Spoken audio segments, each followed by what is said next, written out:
didn't put any tweets or anything yet, and I'm not recording like the podcast, so none of this counts. This is all undocumented. So I can say whatever I want? Yup. Oh, no. Let's see. YouTube notification. You are live. Perfect. You're in the chat. I can never get the zoom right. I need to be bigger.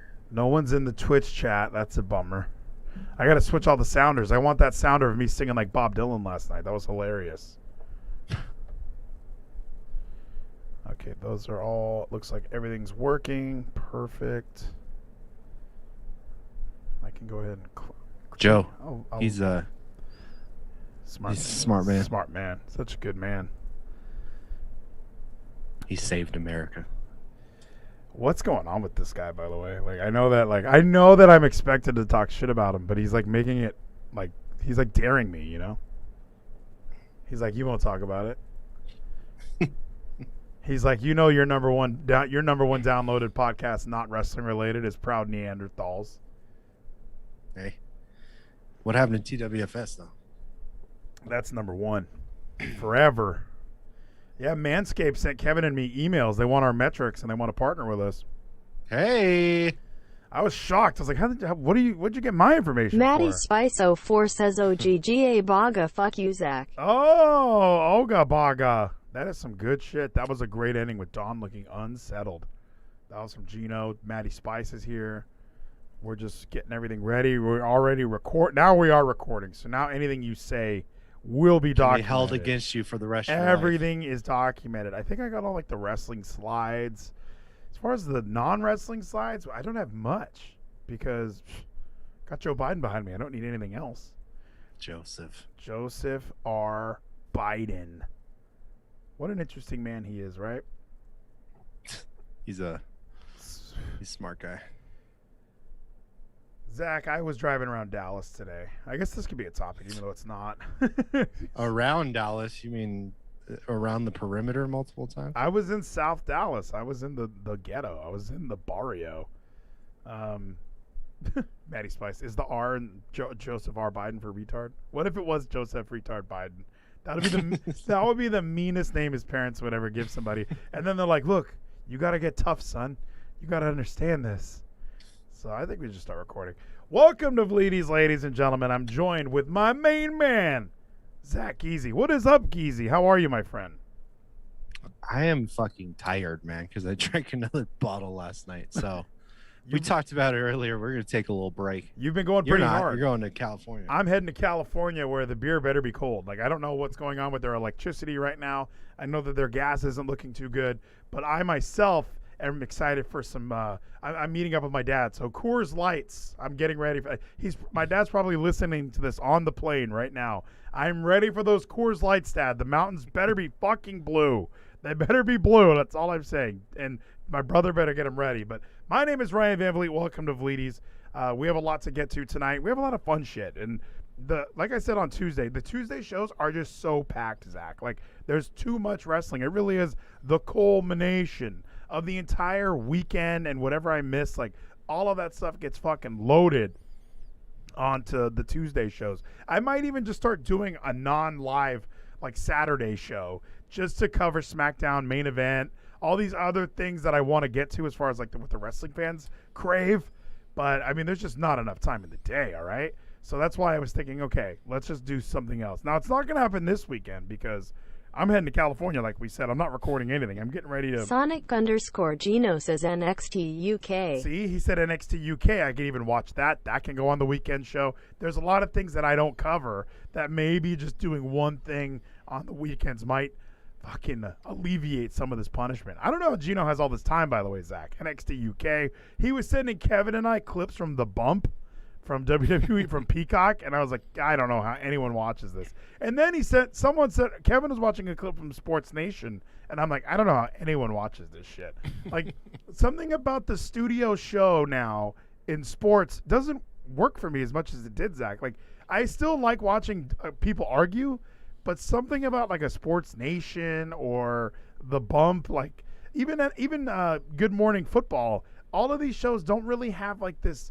I don't need to watch these. They're not groundbreaking in any way. Does that make any sense? Yeah. I don't know why those shows are so fucking structured is the problem for me. Like, First Take is structured, but, dude, someone will go on a fucking rant for 20 minutes, and then they'll be like, oh, well, we're out of time. Well, and that's what I want. I want banter. I don't want fucking scripted shit. And I could even make an argument that First Take, Skip and Shannon, Undisputed, like, some of that stuff is scripted. Like, it really is. Like, you can hear some of these opinions, like, you don't really believe that. Like, well, they have a meeting before the show. And exactly. Talk about They definitely go through the whole thing, and, like, they don't want it to be like, okay, I'm going to bring up Aaron Rodgers and say that he should stay with the team, and then Shannon doesn't go, I'm going to say that too. Like, then he says, scale. Yeah, they definitely go through everything, and they make sure, okay, one of us has to have this opinion. One of us needs to be the contrarian on this one. Like, they really script their show out so at least it is a dialogue, and it isn't just two people going, that sounds great. Like, yeah, they need to mix it up. Yep, I have nothing to add. I have nothing to add there. They want to have a conversation. So, like, yeah, Undisputed, even to a certain extent, the Rich Eisen show. Like, some of these other shows, I don't listen to Rich Eisen anymore. I've given up. Like, I have been listening to Pat McAfee. Like, Nathan and Kevin finally got me listening to Pat. But a lot of that, it's so tongue-in-cheek that I'm not. It is the hipster, the show. It really is, in my opinion, because it is the cooler one. It's a guy who played in the league, who smokes a lot of weed, and he definitely is very, like, I love it. It's silly and fun, but I don't feel like I'm always getting that same conversation that we just talked about. Like, I want to hear people talk about certain things, you know, like, I want them to argue. I want them to be that banter, that dialogue. So sometimes, like, the Pat McAfee doesn't work for me. Rich Eisen doesn't work for me anymore. So I'm really kind of. You watch like SVP? I can even watch SportsCenter now. Like the other night, my wife was like, "Why are you watching SportsCenter?" And I go, "I don't know. It just kind of came on, and now I can't move." Like, I just was sitting there watching it because I did enjoy. You know, it went from, like, I think it was basketball highlights, and I hadn't been watching basketball all year. So just watching a couple minutes of basketball highlights and then baseball highlights, I felt plugged back into the world. And I was, because I've been living in an echo chamber, as we constantly talk about. I broke out of my echo chamber today, Zach, in a strange way. Maddie Spice, who in the Trovo chat, just redeemed a hydrate. I have some coffee here in my wife's pink mug. Let me get a sip here, Zach. Zach, what do you think of SVP? Do you still watch SportsCenter? Oh, absolutely fucking not. It's mostly just because I don't watch TV that much anymore. Yeah, it's all. Yeah, like I watch the shit out of ESPN Plus just because of UFC. Yeah, and I don't watch any sports show anymore. Period. That's a great point. Where it's like, yeah, I have ESPN and I have the login, so I'm sitting there watching it, and I don't remember what we were watching before. But when SportsCenter was immediately on after, we were watching baseball, and once the Dodger game ended, we were like, oh, and I just left it on. I was watching SportsCenter, and yeah, I don't often watch live TV a lot. I still will watch sports.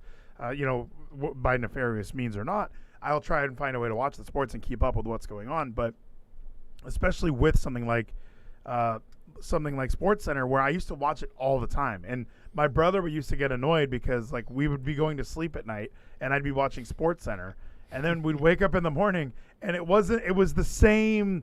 Because they would record it. They would say, okay, this is the 10 o'clock SportsCenter. We're going to air this until, like, the 8 a.m. SportsCenter.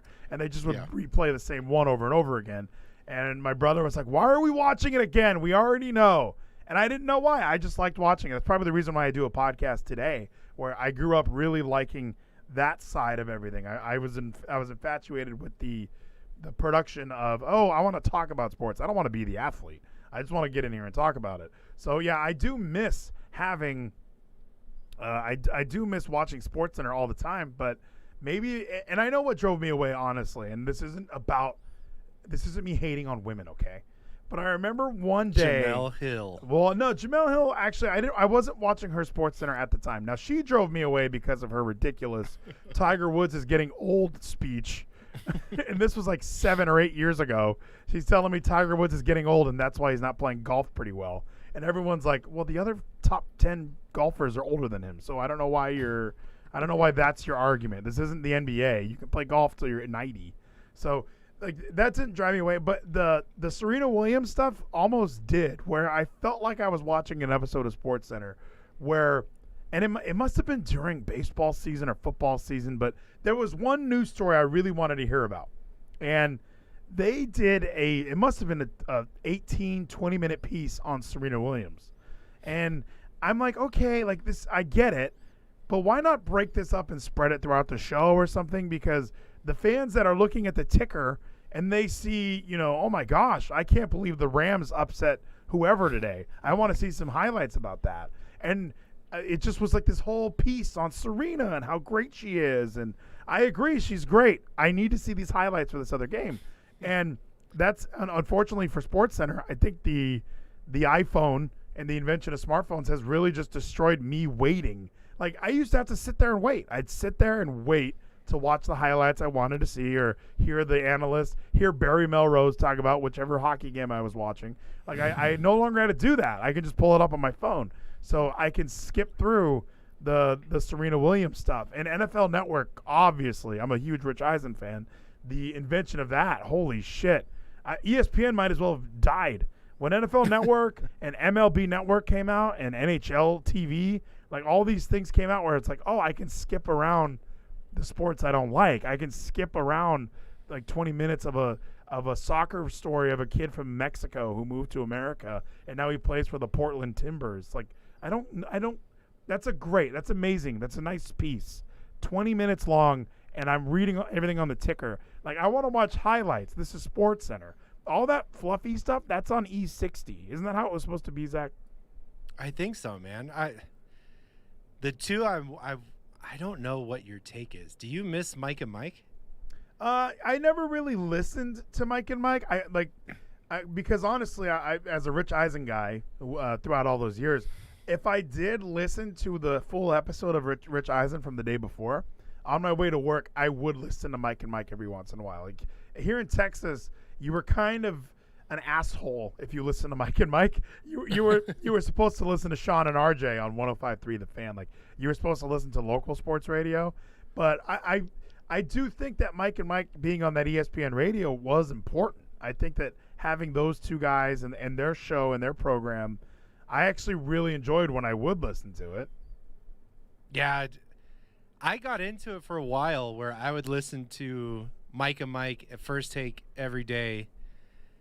And then after a while, I was like, Mike Greenberg does not know fucking sports that well. Like, he could talk about the Bulls all day, and that's about it. And his takes started fucking getting annoying to me. And then they just out of nowhere fucking broke up, couldn't stand each other anymore. I guess they did have a legit hatred towards each other, and that is why it had to end. Was like, oh my gosh, and I feel like it's all Greenberg, by the way. Like, oh, for sure. Golick played football with a bunch of dudes that he had to get along with. Now he's dealing with this little fuck from, isn't he from New York? Like, you say Greenberg doesn't know sports. The only thing he knows how to do is shit on the Jets. It's awesome. Like, I do like when he shits on the Jets. Like, that makes me excited. But I don't even watch his show, Get Up. Like, that annoys me. Like, just, it seems like we grew up in the era of really good sports shows. Like, it was. How about Pardon the Interruption? PTI was always really good. I think our good friend Evan Williams, maybe I'll throw Tyler Perry under the bus here too. I think they hated Tony Kornheiser for some reason. Like, there's no reason to hate him. It was a great show. Like, and that was a great show because it was 30 minutes long, and they just isn't it still on? It's got to be still on. It might not be them anymore. I know I watched it at the gym the other day, and it was like Jalen Rose, and I was like, I don't want to watch that. Like, if it was, it's still both of them, so he must have just been there because one of them was out. Yeah, sometimes it seems like more often than not they have to have somebody step in, and sometimes it works, and other times it doesn't. It's like I was driving the other day, and some guy was talking, and then you just hear a big sounder for the Max Kellerman Show. And I was like, that's not Max Kellerman. And the guy was even like, hey, so-and-so subbing in for Max Kellerman today. And I was like, you're doing a good job. You're way better than Max Kellerman. So, yeah, it was. I used to love that man. And then as soon as he got to First Take, I hated him instantly. Oh, well, he became fake. He went from being like the boxing guy. He was like the boxing guy on ESPN. I remember he was on a show on Spike TV called King of Vegas. He hosted it. He did a really good job. I loved that show. My dad would always hear the voice and go, why the hell is Max Kellerman talking? Is somebody knocking at my door? I'm opening my door. It sounded like somebody was knocking. I was like, what the hell is that? Could be somebody above me.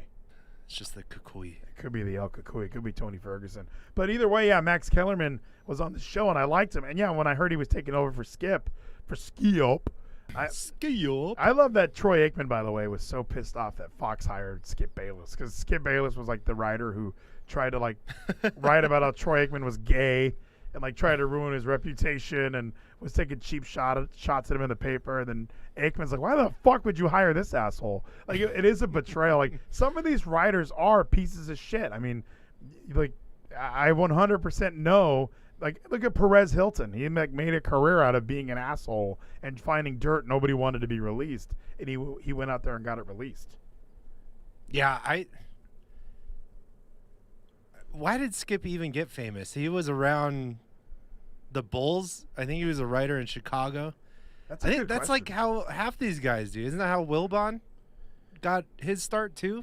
Maybe that's what it is. Everybody who covered the Bulls in the 90s who had so much to talk about, suddenly they were Who's that fat fuck who got famous because of LeBron? Maddie Spice 04 says, why is Joseph still on my screen? Joseph will remain on here until we move on to Alex Rodriguez, if we ever do. You're talking about Brian Windhorst. Yeah, Brian worst. Windhorst. Yeah, because he covered the Heat. He was a beat writer for the Heat. And he started with LeBron when he was in high school. Oh, is that what his thing was? And he rode LeBron's fucking coattails his entire career. Yeah, I thought he was in Miami. I thought he was a beat writer, and that's why he was covering LeBron at that time. That was my first exposure to him, but it was kind of interesting. He had all the scoops on the NBA. Yeah, kind of an interesting choice. Yeah, he's the most boring person to listen to. He has no inflection in his voice. He's just boring as fuck. You are right. It does say he was a Cleveland Cavaliers beat writer. And then he moved to Miami when LeBron moved. So, yeah, they must just be best friends. Rode those coattails. Yeah, I will not leave this man's side. I will make sure that I stay relevant. So, good for him. Good for you, Brian. I wouldn't listen to any show he's on. I actually enjoy listening to the amateurs almost. I like listening to guys like you and I who aren't so knee-deep in the industry, because I am kind of annoyed with, you could tell when there's certain biases that come around, like Brian Windhorst obviously loves LeBron. Like, everybody loves fucking LeBron. That's my favorite sports shows, are the guys who go, fuck LeBron. Like, who can kind of push that status quo. It really feels like everyone's fucking Marcellus Wiley. Everyone's been brainwashed to love one guy in particular. So, speaking of one guy, Alex Rodriguez, Zach. I guess we could do something that I wrote down. Alex Rodriguez is meeting with the owners of the Timberwolves. It looks like he's trying to buy a basketball team. He was trying. Oh my lord! He looks like a. Never mind. He looks like Sammy Sosa after he bleached his skin.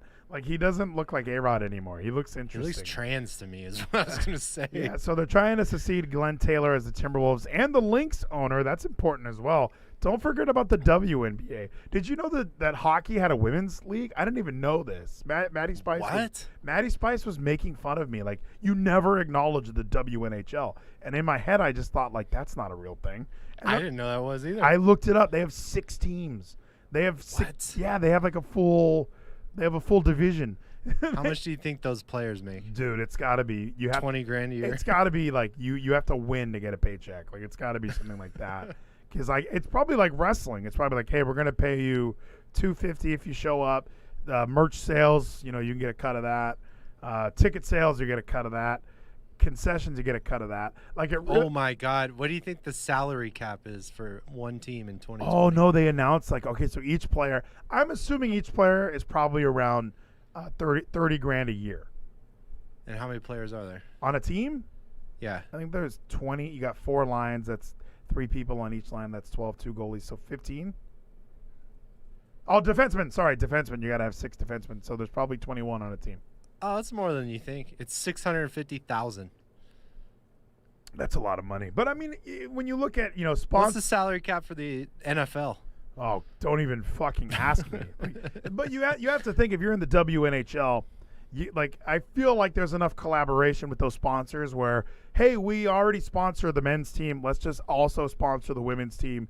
Give them some money. Maybe some girls will buy our gloves. It's not costing us that much more. So if they're getting, a couple $100,000 extra from these sponsorship deals, from Coho or whoever. Nathan 19 says, Vleeties. I am at work. For those who are curious, Nathan is at work, everybody. Thank you, Nathan. In the future, it's Friday where he's at. Oh, he is there on a Friday. Oh, almost ready for the weekend, my friend. He's ready to buy that $44 bottle of vodka.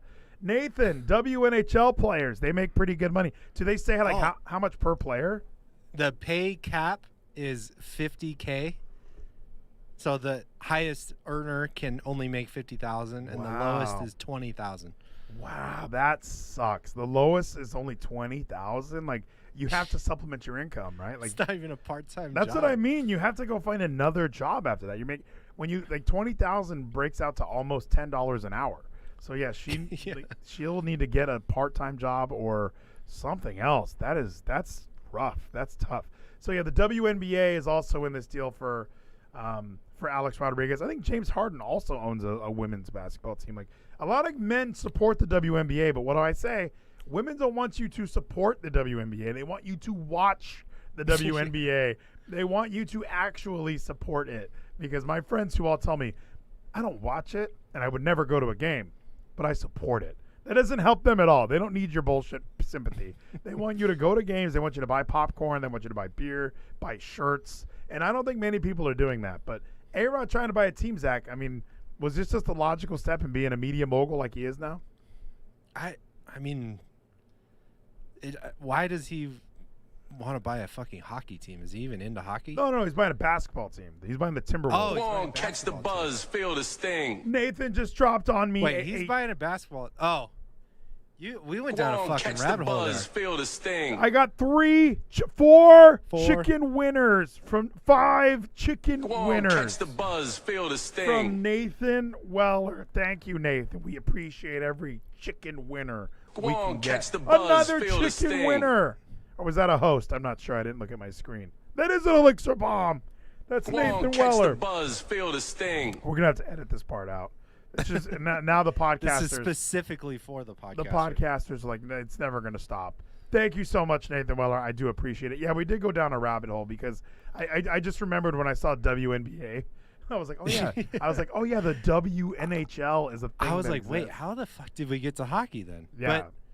But, I mean, even then, why?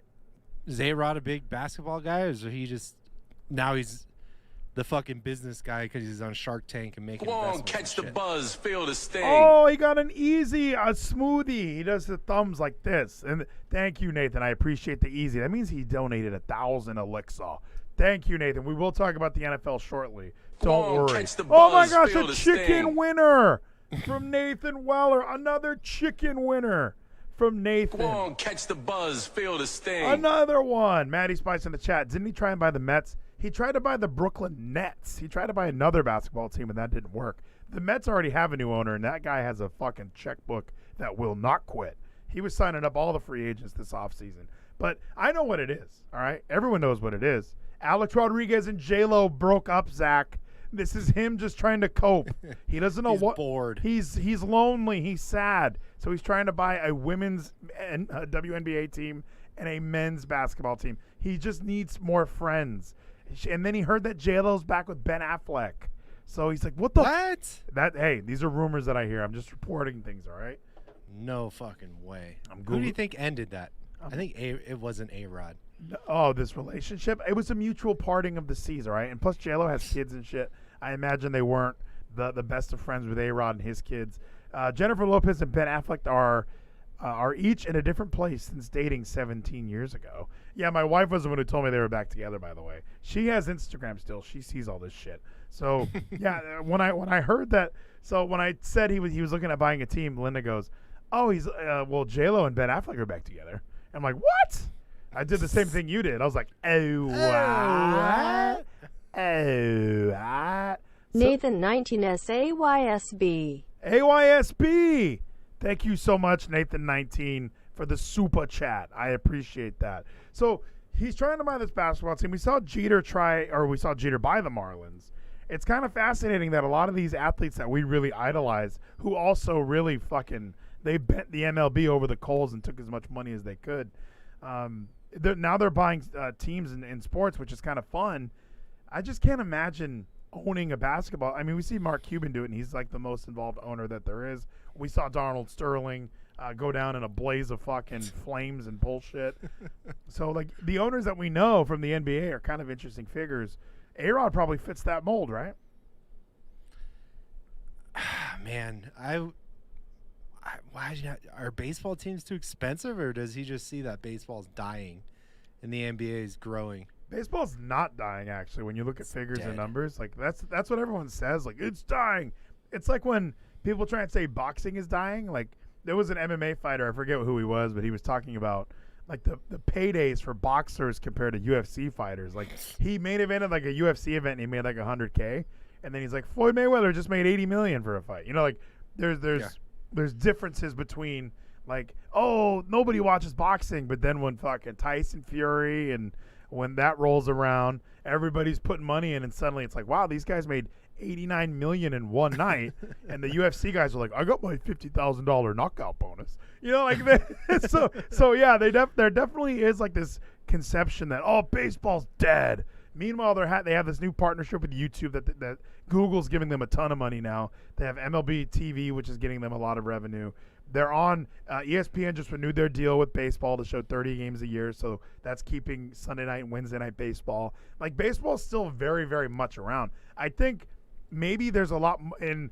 I think with basketball, first of all, basketball is probably more fun to be an owner, and there's a lot less guys in your basketball organization. Baseball, there's a lot of fucking moving pieces. You know, when you're looking at, you have a farm system. I mean, you're really owning 4 teams when you have a major league team, because you have to have the farm system as well. So, and I think for A-Rod, it's more fucking baller to buy a basketball team. Like, nobody really, can you name any owners of baseball teams right now? Like, even Magic Johnson is part of a group that owns the Dodgers. No, I can't. Who fucking owns the Yankees now? Not Steinbrenner. He's moved on. His family owns it. It is his family. But yeah, that's the thing, is like, I would buy a basketball team. The Minnesota Timberwolves is kind of an interesting pick, because I mean, they're the ones looking for a new owner, so that makes sense. Like, why he's throwing feelers out there, but it might happen. Yeah, he's, you know, A-Rod has the money. He did Shark Tank. He's a baller now. Okay, I'm just happy to see that he's doing well. We all understand that J-Lo broke his heart, and she's back with Ben Affleck, and we all know what that does to a man, Zach. But did I not have a thing for the NFL? I want to talk about the NFL before we get to Artemi Panarin. Not even Artemi Panarin. We just have a hockey quiz tonight that we got to get to. Let's put Joe Biden back on the screen. Zach, I wanted to talk about the NFL, my friend, all right? Let's look at, so we had the draft. Now we're entering in this weird part of the season, like, we're not to OTAs yet, which, by the way, Tom Brady doesn't want to do OTAs. He doesn't want to do, like, training camp. He just wants to show up and start balling, which I don't blame him. I heard that, you know, the year the Giants won the Super Bowl, I think Michael Strahan, the year before, he was, like, out with an injury, and he had, like, one of his best seasons ever. Like, so he missed training camp, shows up week 1 and played really well, and then had a really good season. So then, like, he kind of decided, like, the next season, even though he was healthy, he was like, I'm not doing any of that summer bullshit. I will show up week 1 and let's play some football. Like, do all conditioning. That's it. Yeah, like, that's what they all kind of are deciding to do. At least a lot of the veterans, like, they don't want to fucking go and. Well, and they have extra game now too. Well, and did they take one preseason game away? I think they took 2 preseason games away. Like, they. Good. I watched that trash. I'm shocked whenever anyone tells me, "Did you see this?" Like, the Raiders are always 4-0 in preseason. Like, yeah. Did you see Leatherwood get fucking pancaked? No, I will never see that, because he's gonna be the one dishing the pancakes out. He's gonna be the best left tackle in the history of the NFL. So, yeah, people do like. The only preseason games that were good were 4 preseason game number 4, because I remember I was watching the Eagles game where it was Tim Tebow versus Matt Barkley, and and they were like, all right, who's gonna be the third stringer on this team? Because Sanchez was already locked for number 2, Sam Bradford was locked for number 1, and I sent out my favorite tweet ever. I said, if you're asking me who to pick between Barkley and Tebow, I'm picking the guy with more playoff wins than Sam Bradford. So you knew where my allegiances lie. I thought for sure he was going to make his way to the Eagles and stay there. Now he's a Jaguar. Good for Tim Tebow. It all worked out. But the preseason is useless. Like, it really. Now I understand teams probably like it because they get to evaluate hey, we're debating between this is a 7th round draft pick linebacker. We're not sure if we want him or not. But there's got to be other ways to evaluate. Can't you tell I watched Last Chance U. You can tell which guys are going to make it and which guys aren't. But they're also advertising that there's the reason they're getting rid of these, like 1 or 2 of these preseason games, is they're telling the players, look, it's a bye week. You got a new bye week, because that was one of the Players Association was a little upset because they added a game, but they didn't add a bye week. What do you think about that? I agree with the logic, because I was happy when fucking Brady has his suspension and he got to miss half the fucking season. Yeah. Like, especially if you're somebody like Brady who's 43, the whole point is don't get fucked up and survive the season just to make the postseason. Like, there's no point to be out there full blast all year and put himself at risk. So somebody like Brady, why would you even I would say come to training camp, but you can not even fucking suit up, and you can watch every practice if you want. You can help coach. Yeah. I mean, show up, but fuck, you don't got to do shit while you're here. Nathan 19 says Arizona Cardinals. Arizona Cardinals. Absolutely. They have J.J. Watt. Very good point, Nathan Weller. Yeah, like the entire point of the bye weeks and the preseason. One idea that I've always had for bye weeks. Now, I don't know if this is the dumbest thing, because I'm sure CBS, Fox, ESPN, they would all hate this idea. I like universal bye weeks. I'm like just saying, hey, week 11, we're taking a week off. Like, everyone's going to get a week to chill out. All-star break. Yeah, a bit of an all-star break. That way, and it would also let teams know, like, okay, look, especially this season, right? Say week 11, we get a bye week. Okay, look, we played 10 games. Here's where we're at. We have 7 games left. Here's how we get through these last 7 games of the season. Like, here's what we need to do to make sure these last 7 games mean something, that they matter. And I like that idea. And then if you want to do another bye week, because the NFL wants, we need more bye weeks, you could even throw one like at week 6 and then at week 11 or week 12. I think that would be an easy way you divvy the season up on these bye weeks where there's no games. I mean, you could still there's still content you can put out there. It's not like it's going to be what are we going to do for ratings? Like, you're going to be fine. The other weeks of the season, you're still going to be fucking raking it in. Plus, it also gets rid of one of the things that annoys me as a Raider fan or as a football fan. Whenever you're playing a team that's coming off of their bye week, it's so fucking annoying. Like, Andy Reid is like undefeated off a bye week. It's like, yeah, no shit, he should be. Like, I don't want that. I don't like when, like, it is a weird advantage that nobody really talks about. Like, how is that fair at all? Especially, like, oh, we're coming off of a fucking an overtime game. We went all the way to the end. We almost tied. Luckily, we escaped with the victory. Everyone's hurt, and now we got to play a team who's had a week to rest. Like, and you played Sunday, and it's a Thursday game. Yeah. Oh my, those are ridiculous. Like, they really need. And I love a Thursday night game, and I don't mind. Like, a lot of people say, like, the competition's not as good because everyone's tired. It's like, figure it out.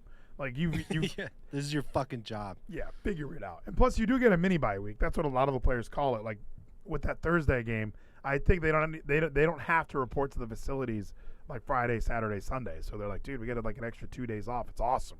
We will take it. So yeah, they do get something there, and that's kind of cool. But it is also like, if you're playing a team coming off a bye, and they just had 14 days off to prepare for their Thursday night game, and you get 4 days.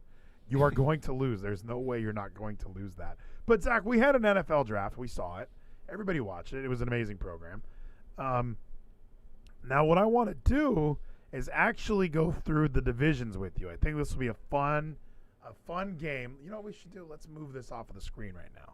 And I will make a new Google Doc, because everyone does this. This is the weird time of year. Like I said, it's OT. Like, we're not at OTAs yet. We just had the draft. Rosters aren't even finalized. Like, we kind of know who the main players are, but I want to go through. I want to know. So that means let's make Super Bowl predictions. Yes, thank you. This is the springtime Super Bowl predictions. All right, we are here right after the draft. We've had a couple weeks to digest it, just to see where everything lays. And now, first of all, we had the schedule release. The Raiders have the second roughest schedule this season. They deserve it. According to whoever. They have a nightclub in their end zone. Why would they need an easy schedule? There's no need to be good when you have a nightclub in your end zone. And just to throw it out there, who's number one? The Matty Spice, do a spreadsheet, makes it easier. We're fine. We have a Google Doc. This isn't serious. So who's number one? The Pittsburgh Steelers have the roughest schedule this year. I actually, after looking at the schedule release, I did get a little worried for the Pittsburgh Steelers. I was like, uh-oh, that is not good. They have the roughest schedule, like, and their roster isn't that. I mean, we're nice to them. You know, I'm extra nice to them now. And they have the roughest schedule, the poor bastards.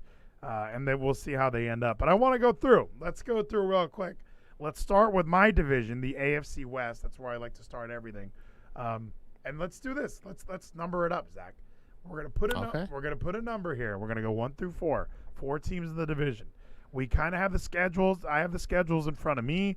I'm sure you have something in front of you that'll get you to the end of this discussion. So I just got the division so I don't fuck it up. Yeah, there you go. I mean, this one's easy.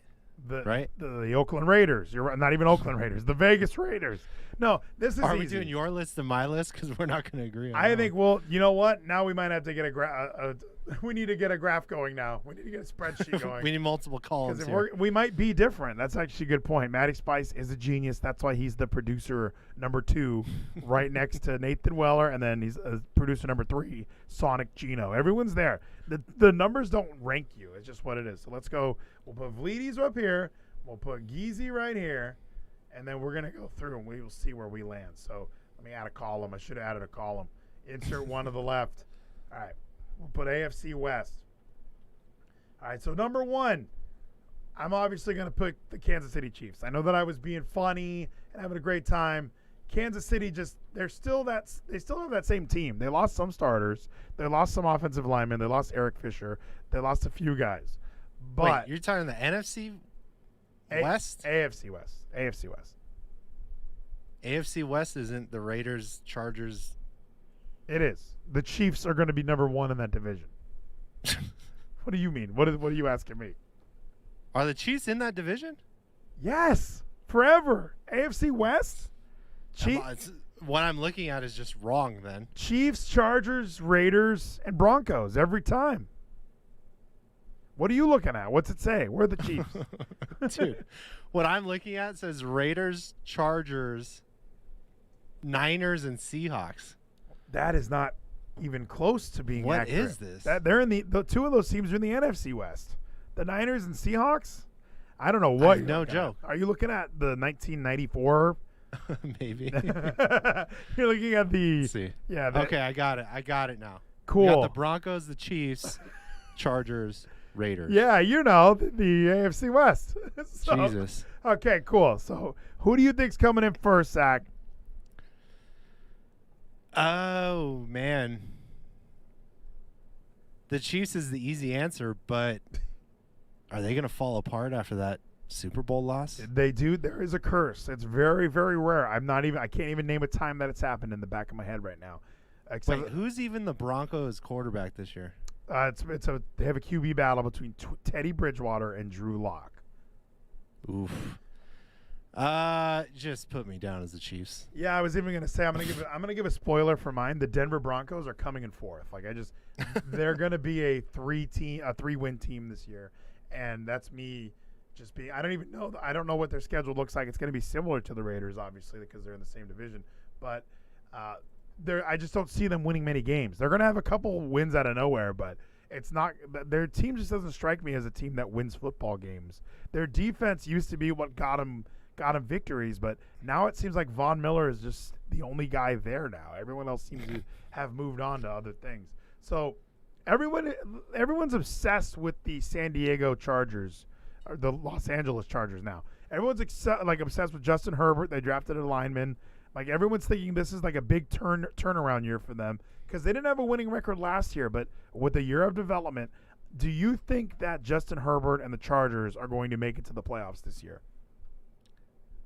To the playoffs? Me? How many? What? There are 3 wild cards now? How many are wild cards? 3 wild cards. So, pretty much, if you're coming in second, there's a strong chance you're getting a wild card game. Are you putting the Chargers in second place in their division even? Yeah, I'd probably go Chargers, Raiders, Broncos. All right. Well, that's because I don't think you're wrong. I think a lot of people are excited about Justin Herbert. However, I'm not one of them. I don't know. I live in Dallas. Oh, I got a new follower. Real. He hate me on Twitch. Thank you so much for the follow. I do have Twitch up as well. I don't keep an eye on it really, but we're live on there just in case anyone's scrolling through, Zach. You never know. You never know. The eyes of Texas are upon you. But everyone's obsessed with these Chargers. I watched Dak Prescott have this amazing rookie campaign, right? Season 2, there was immediate regression. And really, you can blame it on everyone has film on him now. People are going to be ready. And I just think that's going to happen to Justin Herbert. I mean, it happened to Derek Carr even. Like, I look at this team like, oh, we got our guy. We're going to win every game now. He didn't win every game last year. So there's more to the puzzle than just, oh, we have our quarterback now. You still need to work on everything else. I know they have Joey Bosa, and I know they have Keenan Allen, top 3 highest paid receivers in the game. I just don't look at them like they're going to come out and take the AFC by storm. I think they're going to come in 3rd place because I think the Raiders, shockingly, now the Raiders did go 8. They went 8-8 last year. All right, I have an argument based on more than just I like them. All right, the Las Vegas Raiders win games. All right, they figure it out. They won 8 of them last year, and I think the poker is finally gonna get hot under John Gruden's ass. Like it really. We need to stop giving him. He's got like 8 years left on his deal. He's got like 5, and dude, I can imagine if he doesn't do well this year or the year after, Matty Spies. He's been in Vegas with the Raiders for 5 years already? I think 4 at least, right? It's been a minute. He's been there for a while. He got rid of Amari Cooper. Like he's been on this team. Was Hard Knocks the first season he was there? Might have been. Might have been the second year because didn't they not have Mayock? Because they had Mayock. That was 2019. Yeah. That was just 2 years ago. I think this is his 4th or 5th season, not his 6th then. So, yeah, he's ready to go. Get the poker out. It's time to let this guy fucking go. Because, honestly, Zach, he has had 1 trip to the playoffs this entire time. So it's not like he's been lighting the world on fire, and it's not like this team has a strong direction. And I'm even hearing, like, Mike Mayock's already telling reporters and stuff, like, look, John makes the picks. And it's like, what? You're the general manager. I thought you then did what that the shit. fuck do you do? But I do look at the Raiders as a team that did win 8 games last year. I think that they got better and not worse, even with Alex Leatherwood and kind of the questionable decisions they made there. They did get Travis Morig or whatever his name is in the 2nd round, and he was that guy. Well, hey, I was told he was a 1st-round pick, so I'm like, oh, okay. They got a 1st-round pick in the 2nd. They got a 3rd-round pick in the 1st. So I don't know how it works out, but eventually they're going to win 10 games. Now I'm saying all these things, right, as a Raider fan. I can easily believe they lose 14 games this year. Like, oh, yeah. Let's say Derek Carr plays like shit, and they go, we're going to go with Mariota. Mariota gets hurt. Carr has no confidence now. They bring in Peterman.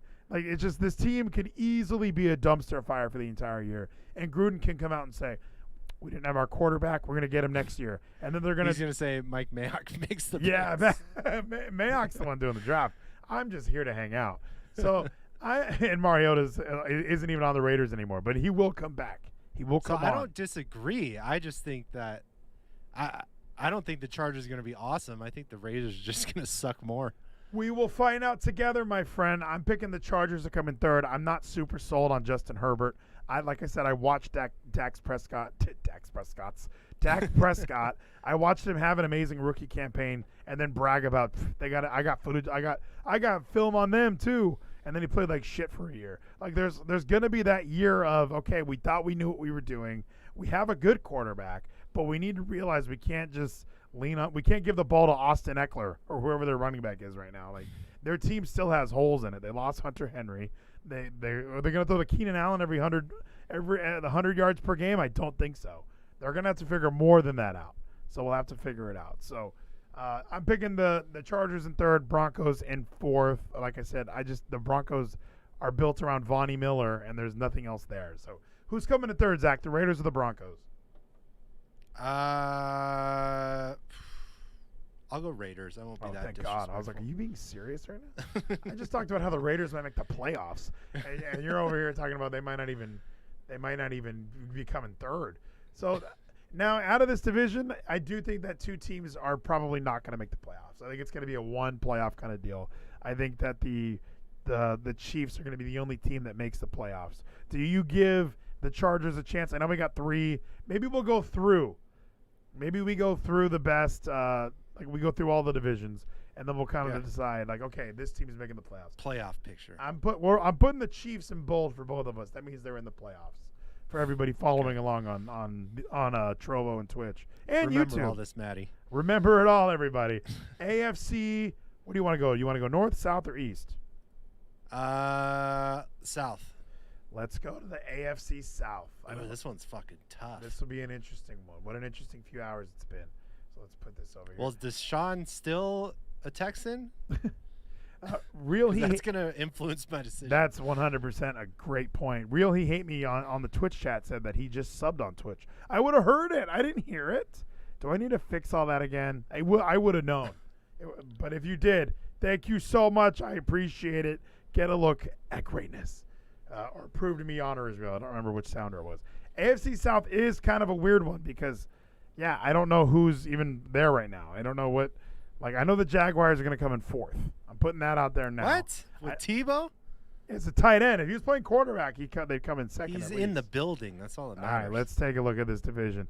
The Indianapolis Colts, the Jacksonville Jaguars, the Houston Texans, and the Tennessee Titans. The Titans seem to be the automatic, like they won it last year. I think that they would. The Colts made the playoffs, though. The Colts made the playoffs. They have Carson Wentz this year. They're going through kind of a transitional year. But it doesn't mean they can't win this. They have a great defense.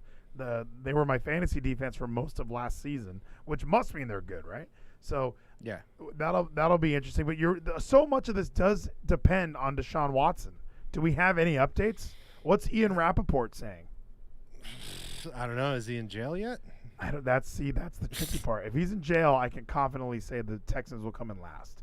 But since I don't know if he's in jail or I thought he was like, regardless, he's fucking done. Is that what they're trying to say? Is like, oh well, we got to get rid of him anyway. Like that was already part of our plan. Was he was going to get? Ooh, Yahoo Sports 7 minutes ago, with Deshaun Watson's settlement talks off the table, the NFL will be forced to render judgment in its investigation. Oh, perfect. So he's innocent, right? That's what that means? That's what all of that meant right there? No. The league has testimony from Watson's accusers, so he might get suspended for half the fucking season. Oh, my gosh. And who knows? I know this all started out as civil suits. They weren't criminal pursuits, so I don't know. Interesting. So I think the Texans are not going to do well.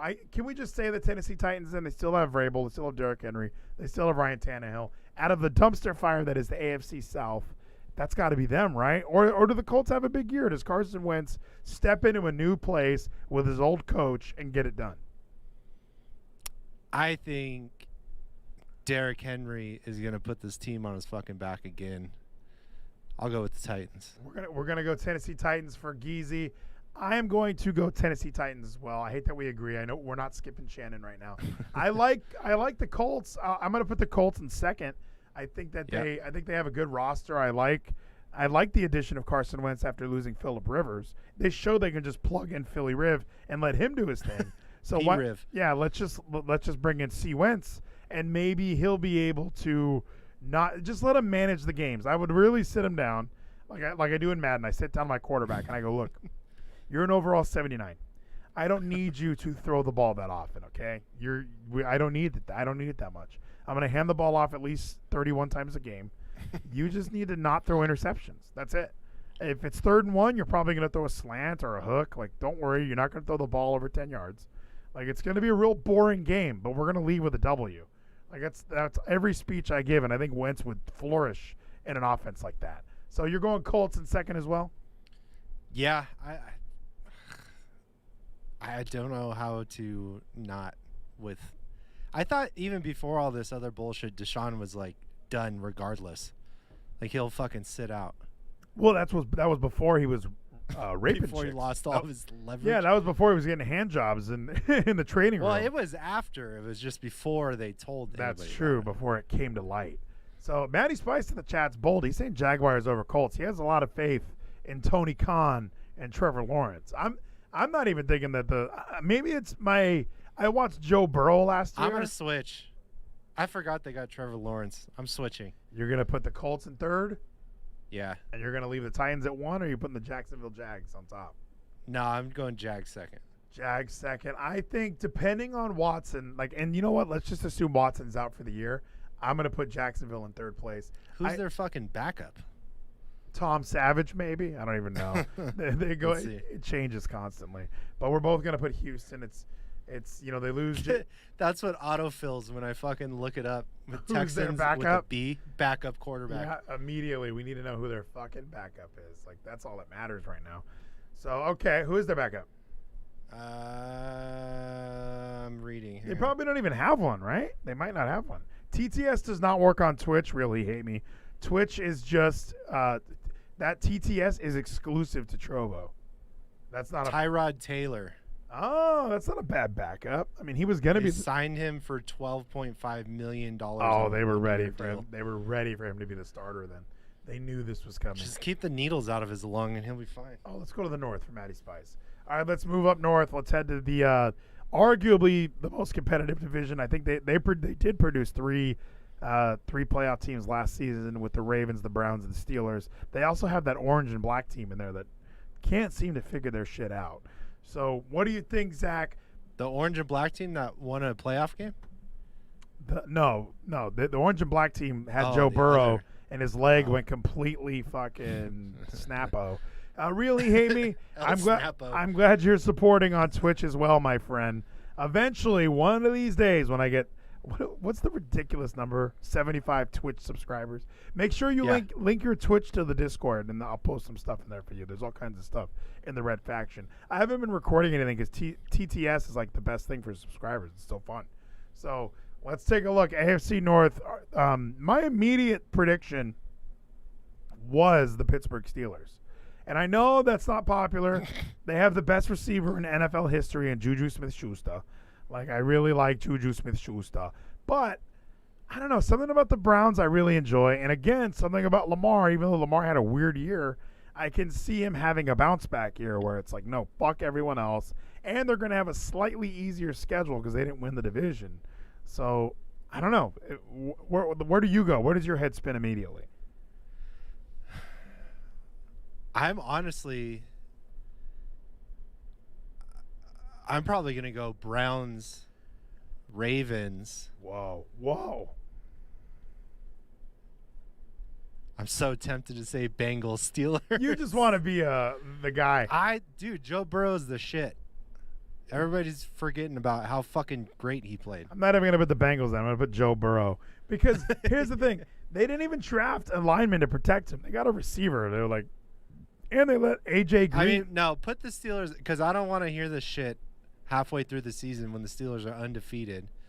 Oh, you put them in last. I mean, yeah, sure, they'll blow the end of the season anyways, but that is a competitive fucking division. Oh, it is every year. And you're right. Every team has a solid quarterback. And for all we know, the Bengals got some fucking lineman none of us have heard of, and he's going to play great. Joe Burrow's going to throw for 5,000 yards, and he's going to be the new Drew Brees. That's probably exactly what's going to happen, and it could very well happen. I am picking Mike Tomlin to win the division. I really am. I know that it's not necessarily the sexy pick. Everybody loves Baker Mayfield and Lamar Jackson, but it's a team game. And I think I got a hydrate request from He Hate Me. Here we go. That is delicious coffee right there. So the Bengals, they drafted a wide receiver at number 5. Of course. An offensive lineman in the second round. A linebacker in the third They let round. Leatherwood pass right by him. Matty Spice 04 says, I am saying the Browns will get first. You're just dumb. What? Yeah, I'm saying the Browns will get first. You're just dumb. What does that mean? Is he saying he's dumb or I'm dumb? I don't know. He's dumb. You're saying the Browns will get first. Oh, he's mad at me for picking the Steelers. I'm picking the Steelers. I like Mike Tomlin. I still think this team has something in him. And Mike Tomlin is just a good coach. He'll figure it out. They were a shocker to be that good last season. And I don't want to be shocked again when they're undefeated, like you said. And Matty Spice is even they're playing the Bills week 1. We're going to lose. Yeah, you're not. Get ready. I'm gonna give him shit when the Steelers win every time now. Like every time there's a Steeler win, I'm gonna go, you fucking idiot, we won. I'm the biggest Steeler fan in the room now. They're winning everything. I put them in first, and I put the Raiders in second. So I'm picking the Steelers, and then I'm going to pick the Baltimore Ravens. You're picking the fucking team with the hardest schedule in the league. Hardest in the league, exactly. They had an easy schedule last year, and they fucked it up. So they lost to Alex Smith. Baltimore Ravens, Cleveland Browns. Here's the thing. I love Cleveland. I love you guys. That was it. All right? You had your moment. You beat Pittsburgh 100-5. Nobody could believe it. You had a great moment, but that's it. I forgot. It was so bad. That was their pinnacle, though. That's why I'm like, okay, you guys are done. They celebrated like they won the fucking Olympics. Like it was one playoff game. It was a wild card playoff game. Like when you win divisional games, then we'll start talking. So let's go ahead and take a look at the final division in the AFC. Maybe we'll do the NFC next week because we are already kind of running. We're up against it, as they say. Let's go to the AFC East. This division is interesting this year. New England seems like they came to the party with some actual gifts this time. Last year they showed up empty-handed. They were like, "Oh, I thought you guys had the beer." Like, no, you're supposed to, it's BYOB, Bill. That's not gonna work. That's not gonna work. Bring your fucking dog to the draft again. Yeah. Meanwhile, the New York Jets seem to be of the mindset that, hey, if drafting quarterbacks doesn't work, I'll just keep drafting them. We'll figure it out later. So they got Zach Wilson. They always have a plethora of veterans. We'll see what goes on with them. The Dolphins seem to be a team that everybody likes. A lot of people are thinking Tua Tagovailoa. He's got more weapons now. Is that what he needed, though, was weapons? Because I think he throws like Tim Tebow, and nobody wants to say it out loud. I agree. I'm not very confident in him. Like, my dad loves him because he's fucking hurt all the time. He's from Hawaii. He had a hip injury, which is like, when you're young and have hip injuries, that's not a good sign. Like, when Bo Jackson had a hip injury, it ended his career. So I'm looking at this Dolphins team like, I don't know, guys. Like, it's still Tua, and we like Tua, but we're gonna have to figure that out. Like, we can't just ignore that any longer. So what do you think, Zach? Are we picking the Dolphins? Are we picking the Bills? Are we picking the Patriots, the Jets? Like, the Bills are the obvious one because last season was like Josh Allen had a weird Tom Brady year. So, that's probably where I'm going. Where are you going? I'm going Bills. I can't. It's a safe love pick. the Patriots, but I don't know what they're going to do this year. It is a safe pick. I love the Patriots as well this year. I like that they drafted Mac Jones. I like that they gave Cam Newton another year and kind of told him, look, we gave you no weapons. We were like, get out there and figure it out on your own. So they kind of reloaded their weapons here. The Dolphins are still there, kind of making some noise, and then the Jets. In second place, I'm pretty confident that it's not the Jets. Let me start from the bottom then. The fourth place team is going to be the New York Jets. If I think that Trevor Lawrence is coming in fourth place, I 100%, or third place at least, I think the Jets are coming in fourth. I think that's fair. Yeah, and you can. I saw you. You can just copy and paste that. Yeah, let's just copy and paste the Jets portion for last place in their division. Now it really is who's coming in second, and possibly who's going to the playoffs. Like, because I mean, I look around at the way I have things. There probably will be two teams from this AFC East making it to the postseason. Now, do the Dolphins win 10 or 11 games, or do the Patriots win 10 or 11 games? Now, I hate to be this guy, but Bill Belichick actually really went out and got a lot of people, and there is a strong chance, 11 games, why not? If Cam Newton doesn't get COVID midseason like last year, there could have been a chance at something a little bit down, like in the middle of the season, but they fell apart and they couldn't put it back together. This year, it seems like they're a little more well off if anything happens to Cam, and they're a better team than they were a year ago. Does that put them in the playoffs, or does that put them in third place? I got to go with them, of course, man. They're going to put it together. Yeah, I think that Bill didn't like losing 1 year. Like, that 1 year of missing the playoffs, he was just fucking like, all right, well, get it out of your system. Never doing that again. And obviously they didn't have Patrick Chung. Like, they lost some guys last year who opted out. And yeah, they had a year that they want to get rid of. They want to forget that year. And that puts us both having the Miami Dolphins in third place. I have no confidence in the Miami Dolphins. Now, I like Myles Gaskin. I'm going to have probably some of these guys on my fantasy team. I just do not see them being this team that people are afraid to play in the NFL. So these are how we have the AFC stacked up right now. Now, let's go ahead and try and do this. There are 3 wild card teams. There are So let me bold these division winners. We both have the Titans winning their divisions. I have the Pittsburgh Steelers winning the North. You have the Browns winning the North. We both have the Bills winning the North. Now, we need to find 3 teams to get wild card spots. So that's tricky. I don't think it's going to be the Raiders. They're going to lose. The Raiders will have it the last game of the year, week 18 or whatever it's called now. They're going to be playing, and they're going to have to win and in, all right? Now, they're going to be down by 14 going into the second half. They're going to take a 3-point lead with a minute and a half to go, and they're going to let up a huge kick return for a touchdown. Everyone cut this audio when it happens. The Raiders will choke, and the Raiders will not be in the playoffs. So I'm not picking them. Do you think the Chargers are going to get in that playoff spot? No, I don't think. It's hard, though, because I don't think there's going to be 3 teams from the same division again. Because it's just it's now just best record, right? Yeah, well, so you have the four leaders, obviously, and then it's best record for those wild card spots. So you can have, honestly, with 3 wild card spots. You remember when we super kicked you right in the face? The villain with the follow. Thank you so much, TWFS Villain 420. I appreciate it, my friend. So honestly, you can have a whole division make the playoffs now. Like you can. Yeah, but they play each other too much for them to have enough wins. Right. Like, well, yeah, if everybody. Somebody's got to just get fucked every time they play. Somebody's got to be the goat of the division. Somebody's got to be the Lions. And somebody's got to be the Broncos. Meanwhile, the Chargers, Raiders, and Chiefs are fighting for that top spot. And for the longest time, it was somebody's got to be the Jets. Well, it was just the Patriots, and everyone else was their pitch. So, let me see website. I don't know what that means. So what else do we got here? I'm leaning towards the Colts. I'm going to bold the Colts for myself.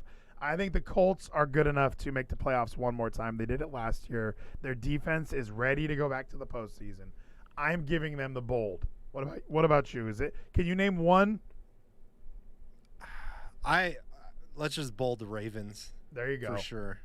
Giving the Ravens a bold, that makes sense. I'm going to join you on that. And I'm going to bold the Patriots. Look at you. You're bolding the Patriots. Fucking do it. You get one more bold, right? I mean, it's either Jaguars, Dolphins, or Chargers, or it's the Steelers. Who do you got? It's definitely not the Steelers. I have a lot of faith. Fuck. That's hard to pick Jacksonville. But that's kind of where you penciled yourself in. Like the Dolphins. I know. The Dolphins could do it. I mean, I'm not going to say they can't do it. I know I talked a little shit about them, but they're right there on the cusp of being that team. They last year they were playing footsie with Fitzpatrick and Tua. They didn't know what they wanted to do. So maybe this year's different. Maybe this year they decide, okay, we want to go with Tua. We're going to give him an entire offseason to get ready. Obviously, last season with COVID, there wasn't really an offseason for these guys. Maybe that's why he looks shitty. So maybe this is a year he turns it around. Dude, I'm tempted to pick the Steelers, but there's no fucking way 2 years in a row 3 could come from the same division. I'll just go with Jacksonville. They're a good team. Wow, you're picking. You realize what you're saying. You realize you're saying from worst to the playoffs. Rookie quarterback, rookie coach, rookie tight end. He's my favorite college coach and favorite college player of all time. Why would I not pick him? You're bold. You're a lot bolder than me. And after just talking about it, I'm flipping the Dolphins. I don't know why. Because I forgot that last season Tua didn't have an off season. And he just kind of was thrusted into this game for some reason by his coach. Like, hey, we're playing pretty well with Fitzpatrick. Let's put a fucking coach in there. Like, I don't understand what that was about. Let's put Tua in there. We'll coach him up. We'll figure it out. I'm giving the Dolphins a playoff berth this year. So my wild cards are the Colts, Ravens, and Dolphins. Yours are going to be the Jaguars, Patriots, and Ravens. This is going to be awesome. And then Matty Spice says, please show this graph when the Jags go 0-6. 0-6 doesn't eliminate you from the playoffs. So for all we know, that'll end with an 11-6, and we're going to have an amazing team. So before we go, you know what? Let's take it a step further, Zach. Let's take it a step fucking further, because I can do this. I'm pretty sure that I can. Obviously, I think the Chiefs are going to have the best record, right? Yeah. I wonder if we could do a tree. Nah, that'll take for a while. We should plan that out a little bit more. Next week, we will pick the NFC, and then on Thursday, we'll do the playoff trees. And we were going to take this as far as we can. And that way, when we go to the end of the season, people are going to go, wow, these guys were completely wrong. Now here's what we... Let's just at least do this. Yeah. Who's going to the Super Bowl? Ooh, out of this division? Out of this conference? The obvious answer is always looking at this AFC West and seeing the Chiefs here. Like, realistically, the other teams that I've put into the Bills, Dolphins, Ravens, Steelers, Titans, and Colts, out of those six teams, who do you got? Fuck. Are you going Patriots? No, I think I'm going to go Titans. Titans I really wanted to 2 years ago. I thought they were really going to fuck everyone's dreams up. And, when they beat the Patriots and they beat the Ravens, I was like, oh, my gosh, is Ryan Tannehill going to take a team to the Super Bowl after being let go from the Dolphins? And it just didn't work out, but I was really hoping that it would. Unfortunately, it didn't. I like Matty Spice's pick in the chat. I think the Buffalo Bills were so fucking close last year, and they just made some simple mistakes. I think the Browns also could have won that game against the Chiefs, and they shot themselves in the foot. Whenever Chad Henne comes into a game, you need to close that game out and win it. You don't let Chad Henne come in the game and play like Patrick Mahomes. Like, it was an amazing illusion when Chad Henne came in the game and he played better than anyone else. Like, it was odd. So I think the Bills have a strong chance. I think the Chiefs are obviously the favorites to get back. I'm not sleeping on the Steelers. I don't know why everyone hates the Steelers all of a sudden. I don't think the Chiefs are they're gonna go for a third year in a row. There's got to be some hangover, right? There's got to be some playoff hangover where. When's the last time somebody's gone to the Super Bowl 3 years in a row? Didn't the Patriots do it? Yeah. Didn't they do it like Rams, Eagles, Falcons? Wasn't that 3 years in a row? Rams, Eagles, Falcons, yeah. Yeah, or was that backwards? That wasn't the order. Falcons, yeah. Eagles, Rams. Yeah, Falcons, Eagles, Rams. Like, they did it 3 years in a row, and didn't. They won two of them. Yeah, so it's. What about before that? That's different. Didn't the fucking Bills when they lost 4 in a row? They lost 4 in a row. I'm even trying to think. Even like, didn't the Broncos go? That was 2 in a row when they beat the Packers and the Falcons. 3 in a row. 3 appearances in a row. Didn't the Patriots? No, they didn't do it. Who won that year when they didn't make it? It must have been because didn't they win in like 01, 02, and 04? Who won in 03? I know 01. Because it was the greatest show on turf. They won, and then they lost the next year. They went 2 in a row. Let's see here. That's a good question. 3 in a row Super Bowl appearances? Yeah. Because, like, if it was the NBA Finals, I mean, fucking the Warriors and the Cavs, fucking every year. Sign us up. No, 01. The Raiders were there against the Bucks. That's the year I'm forgetting, I think. I think that's the year. Because the Bucks. Yeah, that's in between. So New England won in 2002. Yes. Then Tampa Bay won, and then the Patriots won 2 in a row after that. Yes, and they played different teams every time because it was the Panthers and the Eagles, I think. So that there hasn't really happened. Huh? It was like 3 in a row, even though the Patriots just did it, and they won, lost, and won because if that was the order, if it was what was it, Falcons, Eagles, Rams? Yeah. So if that's the order, then I mean, hey, the Chiefs can go, Niners, Buccaneers loss, and then they could win this year. It's not. Maybe they could because it was like Atlanta was the great comeback. Yeah. Philly was a good game, but they got beat, and then it went to the fucking snooze fest. Yeah, the Rams was a bit of 13-3. The Rams was whose punter is better? Like Johnny Hecker. Yeah, I should never learn the punter. Like after a Super Bowl, I'm like, sweet, got the punter in here. This is great. So unless it's McAfee. I think it's gonna be I want to say the Bills, but I honestly do like these Colts a lot more than I let on. Let me sleep on it. I'm not putting myself on this. And I'm gonna change mine later. Okay. Yeah, we'll figure it out next week. This is tentative. So there we go. We have the AFC playoff picture, or at least the rankings of these teams. Way too early. Obviously, these can be changed mid-season and then at the end of the season. At any point. We're going to figure out what actually goes down and what actually is correct. So, Zach, here we go. We have options now. Maddie Spice made another hockey quiz. It is, and we're an hour in now. Typically, that's when I go take a piss, and then I come back and talk about wrestling. What do you think? Do we do this quiz, or do we save the quiz? We saved the quiz. I got to work out at like 5 a.m. Let's save the quiz for Tuesday. So now Tuesday's going to be real packed. Unless you want to do a cast over the weekend. That's the problem is I'm not here this weekend. I get back back on Monday. So I mean, unless we do something Monday night, but Kevin's live on Monday night, so then we'd have to stay up really late to go after Kevin. After Tyler, we'd be up till like Tuesday. So it never ends. So maybe we'll figure something out. Maybe we will get together. Maybe we'll go early on Tuesday then, and that way we can knock the quiz out an hour early, or just do that way we can go a little bit longer for an hour early. But we'll put that. See you, Maddie Spice in the chat. You're putting too much on Tuesday. Maybe we're just a 1 week one show. No, we're starting earlier. Tuesday is a 4-hour show. Tuesday is a special. It's going to be a special, and then we're going to take Thursdays off for the rest of the time. It's just 1 day a week now. Tuesdays, it's a perfect day. Thursdays. That is part of the problem. Is we used to go till 1 o'clock in the morning. Thursdays are rough, by the way. I don't know what it is. I'm trying to watch Impact Wrestling. It's my favorite show on Access TV and on Twitch, and I'm sitting there watching it, right? And people are asking me questions. I'm getting phone calls from my dad, my brother, and my mom. Like, people that I don't always talk to are calling me. And then my neighbor shows up, and I'm like, oh my gosh. Like, I'm trying to watch this, and like, starting like last week, I actually am like taking my own notes as I'm watching these shows, right?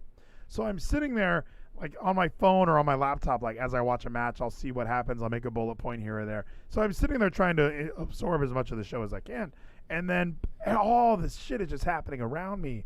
My son takes a huge shit. I'm changing diapers. Like, it's just, I am constantly moving around trying to like watch Impact. And I'll have a headphone in sometimes. I can put it in an AirPod, and that way I'm just hearing it at least. But if I'm not seeing it and hearing it, there is a little bit of a disconnect. So as soon as anything's happening backstage, I just stop listening. So it really is becoming a thing. But Thursdays are here to stay, everybody, until further notice. Maddie Spice 04 says, I just shit my pants. Maddie Spice, I will change your diaper. Just wait right there. Don't worry. I will change it. And yeah, I got a flight early tomorrow morning, so I'm already running according to He Hate Me. But I'm not going anywhere. I got some stuff to talk about. I got wrestling Under Siege this weekend. So if you're listening on the podcast and you're here for wrestling, don't worry. Part 2, I will only talk about wrestling. It's all I want to talk about. It's all I live for. And I think Maddie Spice is right. I'm overloading these Tuesday streams. So what we're going to have to do is add in a podcast. Might not be live, could be live. We'll see what happens. But if I just sit down and talk wrestling over the weekend, we always have that option. So, Zach, you're ready for your weekend. Are you taking tomorrow off like myself? Fuck, I wish, man. I might leave early to go golfing, and then I'm golfing again on Sunday, but we'll see how that works out. The guy I'm supposed to golf with texted me this morning and was like, hey, I'm going to be late to work today because he got his second vaccine yesterday. How's he feeling? Didn't hear from him the rest of the day. I'm hearing that a lot. Like, some people who do get this vaccine aren't doing well. So there is kind of... I've heard some shit.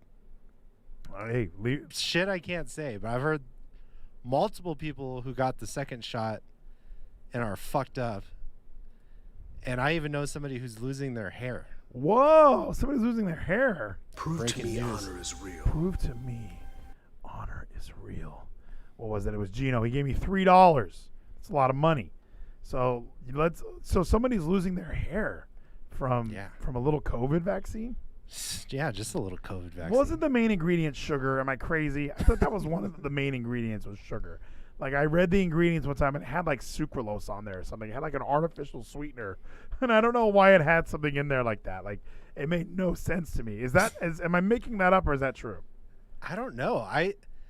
The headline I saw this week was AstraZeneca, I think in Canada, like they stopped giving the vaccine out because of blood clots. The Astra one, I've heard that. I heard that the Johnson & Johnson they had to get rid of because of blood clots, which Ben Shapiro was hilarious. I don't really listen to his show that much, but they did talk about how like 7 people were having blood clots, and he was like, 8 million people have already had this vaccine with no blood clots. And he was like going through the numbers, like it makes no sense to pull it because that sample size doesn't make any sense. Like, it's really a 99.9999999% of people are fine. So the media is like blowing it up out of proportion, and it's scaring everybody. So yeah, I thought the same thing, but now I know multiple people that are all fucked up. That's true. I mean, who knows what's going on? So, at least, like Maddie Spice too. His mom got the second one and said she died for a day. Yeah, I'm hearing that. A lot of people like just all right. Well, like my cousin took she got her vaccine on like a Friday, and she was just like, I am not doing anything all weekend. Like she just planned on being there asleep the whole entire weekend. So I guess if that works for people, kudos, good for them. I appreciate it. I can't live that life, Zach. I got to do my own thing. You know what I mean? Dude, I walked through stores with no mask today. It was nice. Oh, well, I heard tomorrow's like the day, right? Isn't the CDC supposed to make this big announcement? No more mask indoors if you're vaccinated. But, of course, you know me that I identify as vaccinated. Yeah. I don't have – I'm going to get my vaccine bracelet so everybody knows. Yeah. I walked into GNC, and it's like this young kid has his mask down around his neck. And I just look at him. I was like, do I need to wear a mask? He's like, no. Don't worry about it. There's places in Fort Worth. Like, it's weird. Fort Worth is a lot more Republican and conservative. So when I'm there, I walk into places with my mask on and nobody's wearing a mask. And I go, oh, do I not have to wear this? And, like, the owners are like, no. Take off your dumbass mask. If I'm in Dallas, oh, my gosh. If I'm in Dallas. Hey, put your fucking mask on. Come on, man. You're a grandmother killer, man. Put on your mask. Like, everybody's really like, oh, my, you better wear your fucking mask. What about when your mom was in bed with me last night? Yeah, that's all I talk about. But no, it really is like so stupid. Like, oh my gosh, I get it. I understand you guys. I will put the mask on for you. So and it really is like some people are terrified. Some people are still living in that world of like, I need to wear my. Know that 99.999% of people survive. Well, and it just seems like such a. If you haven't had it by now. Hey, I'm Russ. If you haven't had it by now, okay, like it really just seems like it's been plenty of time. You should have had it. Why are you, like, I don't know. Like, I'm a young guy. Like Joe Rogan said, you know, if you're young and you're not affected by this virus, like, why are you getting the vaccine if you don't need it? And that's exactly how I felt. Like, I haven't had this yet. Nobody I know personally has had it. Maybe there's something about the Van Vliet blood where we just can't get it. Knock on wood every day. But, I mean, that's just, I don't know. That's a realistic thought. Like we always talk about trust in the science. And, you know, when you look at, so when you do certain experiments or look at certain data outlays, I mean, my science works. My science proves, you know, certain things. So I don't understand why other people just like the whole mask thing. I looked at SwissPolicyResearch.org and I went through all of that stuff. And I really read some arguments about why these masks are completely ineffective. And all the studies really show when you look at how bad COVID got, these mask mandates are already in place. So everyone's already wearing the mask, and the numbers are going up and up and up and up and up. So science tells us these masks aren't doing shit. But for some reason... Hey, maybe it's like Trump said, in summer it just goes away. Hey, the jury's still out on that. Because my thing is, I'm looking at Salt Lake County, which is like the entire area of Salt Lake. We're down to a daily average of 114 cases a day. What are the fucking odds I'm even going to run into somebody that has COVID? Yeah. Out of 2 million people, there's 110 a day. And those people have tested positive, so they're supposed to be at home. Well, and even these people, and again, the whole phantom, oh, you're asymptomatic. Like, Elon Musk was the one who kind of woke me up to that. He took 4 tests. 2 came back negative, 2 came back positive. It really did feel like, wow, these tests don't mean shit. So we had a friend that went and she went in and waited in line for a COVID test. The line of cars was insane. She was there for about an hour and then said, I got to go. So she didn't get her test. She got a call the next day saying she tested positive. It's like, I didn't even go. I didn't even get tested. So there's just so many. That wasn't my anal swab. I don't know. The science just doesn't point to what everybody's believing. But meanwhile, I'm being told that I'm crazy and I don't believe in the science. But I'm the only one who's looking at science.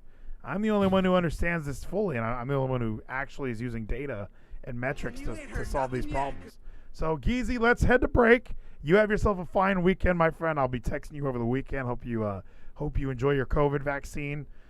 You stay safe out there. Just get the double dose, I hear. I hear if you get shots 1 and 2 in one dose, you don't have any of these side effects. So think about that. Okay. I will.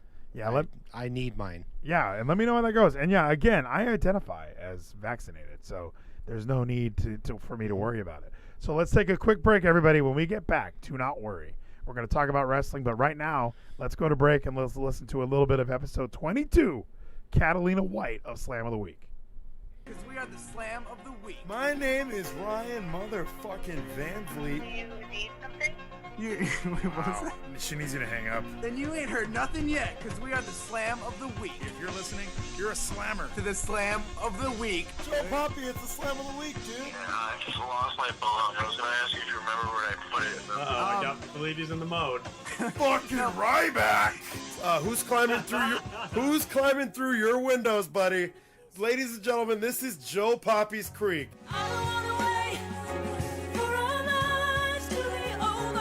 Hey, Joe Poppy Wrestling. Have you heard of it? I love it. Let me start off with this is kind of wrestling related. It might not be. It's definitely very useful to anyone that masturbates. That clicking sound is terrible, by the way. I hear it. It's driving me nuts. I mean, this is when we recorded. This was all recorded on a MacBook Pro in 2009, or a 2009 MacBook Pro. This was recorded, I think, in 2012. Wow. Can I start my story by saying that? I'm really interested now. Now you're probably like, Ryan, what are you watching wrestling for and then masturbating? And this You masturbate, Ryan? This wasn't even a Divas segment, if I can say this. Okay. What? I'm watching WWE's main event. And you know the song Diamond Eyes by what's their names? What's the band? Shinedown. Shinedown. Shinedown, Diamond Eyes, great song. Yeah. Love the opening. Gets me fired up. So they're playing the guitar, like, they're showing, like, tonight on main event, Damian Sandow's in a squash match against John Cena. It's going to be incredible. So they're playing just the guitar and the drums and, like, no words, right? I swear to God, I'm listening to Jack Swagger's theme song. And I go, so let's follow this train of thought. I think it's Jack Swagger's song. I'm like, man, where the fuck has Jack Swagger been? So I Google Jack Swagger, right? I'm on his Wikipedia page going, where the fuck has this guy been? I think he's still in the WWE. I didn't really get that. And then it said he's married to another wrestler, something. Her real name's Catalina White. So are you following me? Are you still with me? Yeah, I've got this. Okay. So Catalina I'm like, White. Who's Catalina White? I click on her name, right? Mm-hmm. And I'm reading stuff about her. She's a wrestler. And then it goes, she also has a sex tape that was released in 2009. Okay. So here we go. We're watching WWE main event. We made it to Jack Swagger. Made it to Catalina White. Now she has a mixtape, Mr. Poppy. I was not horny at all when I turned on WWE main event. I said mixtape. It was a sex tape. What is wrong with me? When I found out that Jack Swagger's wife has a sex tape, I lost my mind, dude. Like, so I'm watching this sex tape and I'm going, because I just want to see what she looks like naked. So I see her naked and then I go, okay, I gotta watch her suck a dick. So then I'm like, okay, God, she's fucking hot. I gotta watch her take a dick. And then I'm like, oh my God, I have to masturbate. So I restart the whole thing. Restart the thing. We gotta know what happens. And I don't know if anyone knows this, but I listen to a little program called Jim and Them, and I've been on AdamandEve.com. I have a pocket pussy. I banged the shit out of this pocket pussy, Mr. Poppy. Like to Catalina White? To Catalina White, this sex tape. I finished when the guy did. Like, it was incredible, dude. I was like, this chick is so hot. She's like a different looking, like, fucking the chick from Transformers. What's her name? Megan Fox? Yeah. Dude, she's how hot. does Jack Swagger get that? Jack Swagger's the man, dude. And that's I'm looking at him completely differently now if he's like in a relationship with this chick. Oh my God. I have a crazy pocket pussy fuck sesh. And I like after the sex, I was like, after I was jerking off with a pocket pussy. After the sex, I was doing this. I saw some TTSs that didn't play. I wonder if there's an issue with it right now. I saw Gino says Zelina Vega's coming back to WWE, and I also see that Resi Retaliation thinks this is the greatest story he's ever heard. And this is kind of an inspiration for like why I might actually look into doing a Subscribe Star and just putting all of this stuff out there for everyone to go back and enjoy. Maddie Spice says, Vleeties, why don't you talk like this anymore? Now you get mad at me for retard. Listen to this audio. I never say the R word anywhere. I'm very respectful, okay? Pussy. I like go like, man, like that was incredible. So I'm like watching main event again, and the same fucking thing happens, dude. I swear they're playing that Diamond Eyes without anything in the background. And I'm going, fuck, that sounds like Jack Swagger's song. Now when I think of Jack Swagger, I think of Catalina White. I think of Catalina White getting rammed. Oh my God, Joe Poppy, is this not the best wrestling you've ever seen in your life? I swear to God, I want to see her wrestle. I want to see her be. She is kind of perfect. Ladies and gentlemen, welcome back to Vleeties. That was fun for those who are listening live on trovo.live/Vleeties or twitch.tv/RealVleeties. We just played some audio of episode 22 of the Slam of the Week. Joe Poppy and myself. This was back in 2012, okay? So that's like 9 years ago. So if anything was raunchy, I mean, it was just the times. That's how it was back then. And yeah, maybe I don't talk like that anymore. Good question. I don't even remember having that pocket pussy. As soon as I heard me telling that story, I was like, I don't remember this at all. But young man, other time, nobody knows. Welcome to Vleeties, ladies and gentlemen. Let's talk about some wrestling, everybody. Let's jump right in. We have some headlines, obviously, before we get to Impact Wrestling. Impact Wrestling tonight was awesome. We are building towards Under Siege, and we'll get into that shortly. But let's start off with Orange Cassidy. Orange Cassidy last night on All Elite Wrestling's Dynamite on TNT. Orange Cassidy is the king of sloth style, okay? He wrestles slowly. All right, he's a cool guy. He puts his hands in his pockets. He's got his aviators, the custom-made aviators that were broken in this match by Pac, right? The big headline coming from this is he was legitimately knocked out in this match. Now, I've tried to find like the visual. I've tried to find the actual like moment that it happened. There's rumors that because we all saw the Liger bomb where Cassidy got dumped like really high on the back of his head. Like it really looked bad. Like, oh shit, he's dead. And then he didn't kick out. Pac had to like roll him out so his shoulder came off the mat. That was the only way they kept the match going. So Orange Cassidy legit was knocked out. They go to commercial break and they stay in picture. And while they're in picture, you can really see, okay, Orange Cassidy might be dead. What are they going to do? Like, because allegedly the planned main event or the planned result was double count out. Both guys are exhausted. Maddie Spice just did a TTS, and I don't hear any audio. It says, can someone kill Excalibur? He is the worst announcer. He makes Matt Striker look good. I hate Matt Striker. Matt Striker was terrible tonight. He even had a weird moment where he did like a pre-taped. It was really odd. But going through this event, Orange Cassidy, they were trying to figure out how to end it. That's why the rush, like Don Callis runs out. Omega hits Pac with the belt. It made the epic ending of a draw. A 20-minute time limit draw now looks like two guys couldn't answer a 10 count, which sucks.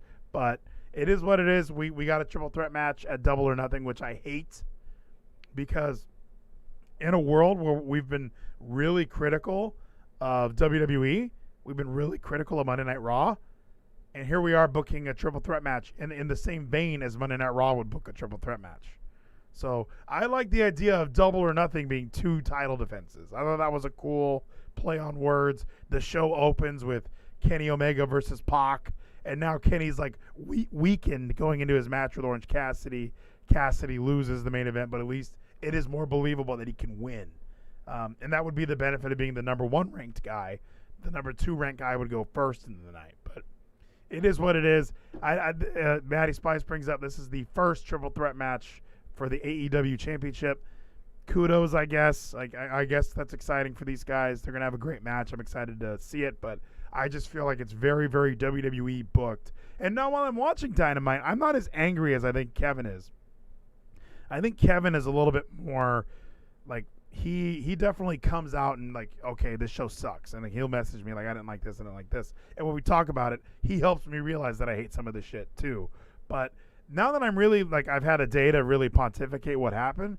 Yeah, the show is kind of stupid, and I wish we had. Yeah, like it just seems like this this build for this pay-per-view. And now I'm hearing that Dynamite is going to be moved around for the NBA playoffs next week. So that's one of the issues with.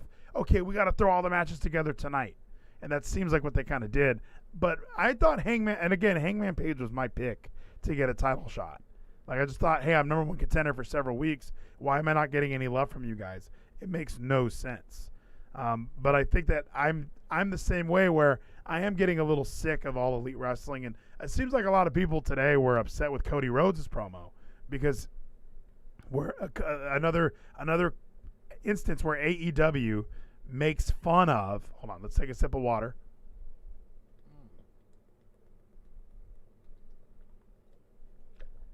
AEW makes fun of WWE Cody Rhodes comes out and books every storyline WWE has done for the past 30 years. The evil heel from another country, the guy who hates America but lives in America. He needs to fight an American hero. He needs to fight. He needs to get out there and take on somebody from America. We need somebody to stand up and represent us. And that's going to be Cody Rhodes this time. Cody Rhodes is our Hulk Hogan. He even wears the weightlifting belt Hulk Hogan style. So I think there is a lot of that. I am a little bit perturbed. I'm a little annoyed by the build for that match. I would just like to see Cody versus a go-go, wrestler versus boxer. I think you can advertise it that way. But what we're going to do instead is we're going to advertise America versus England.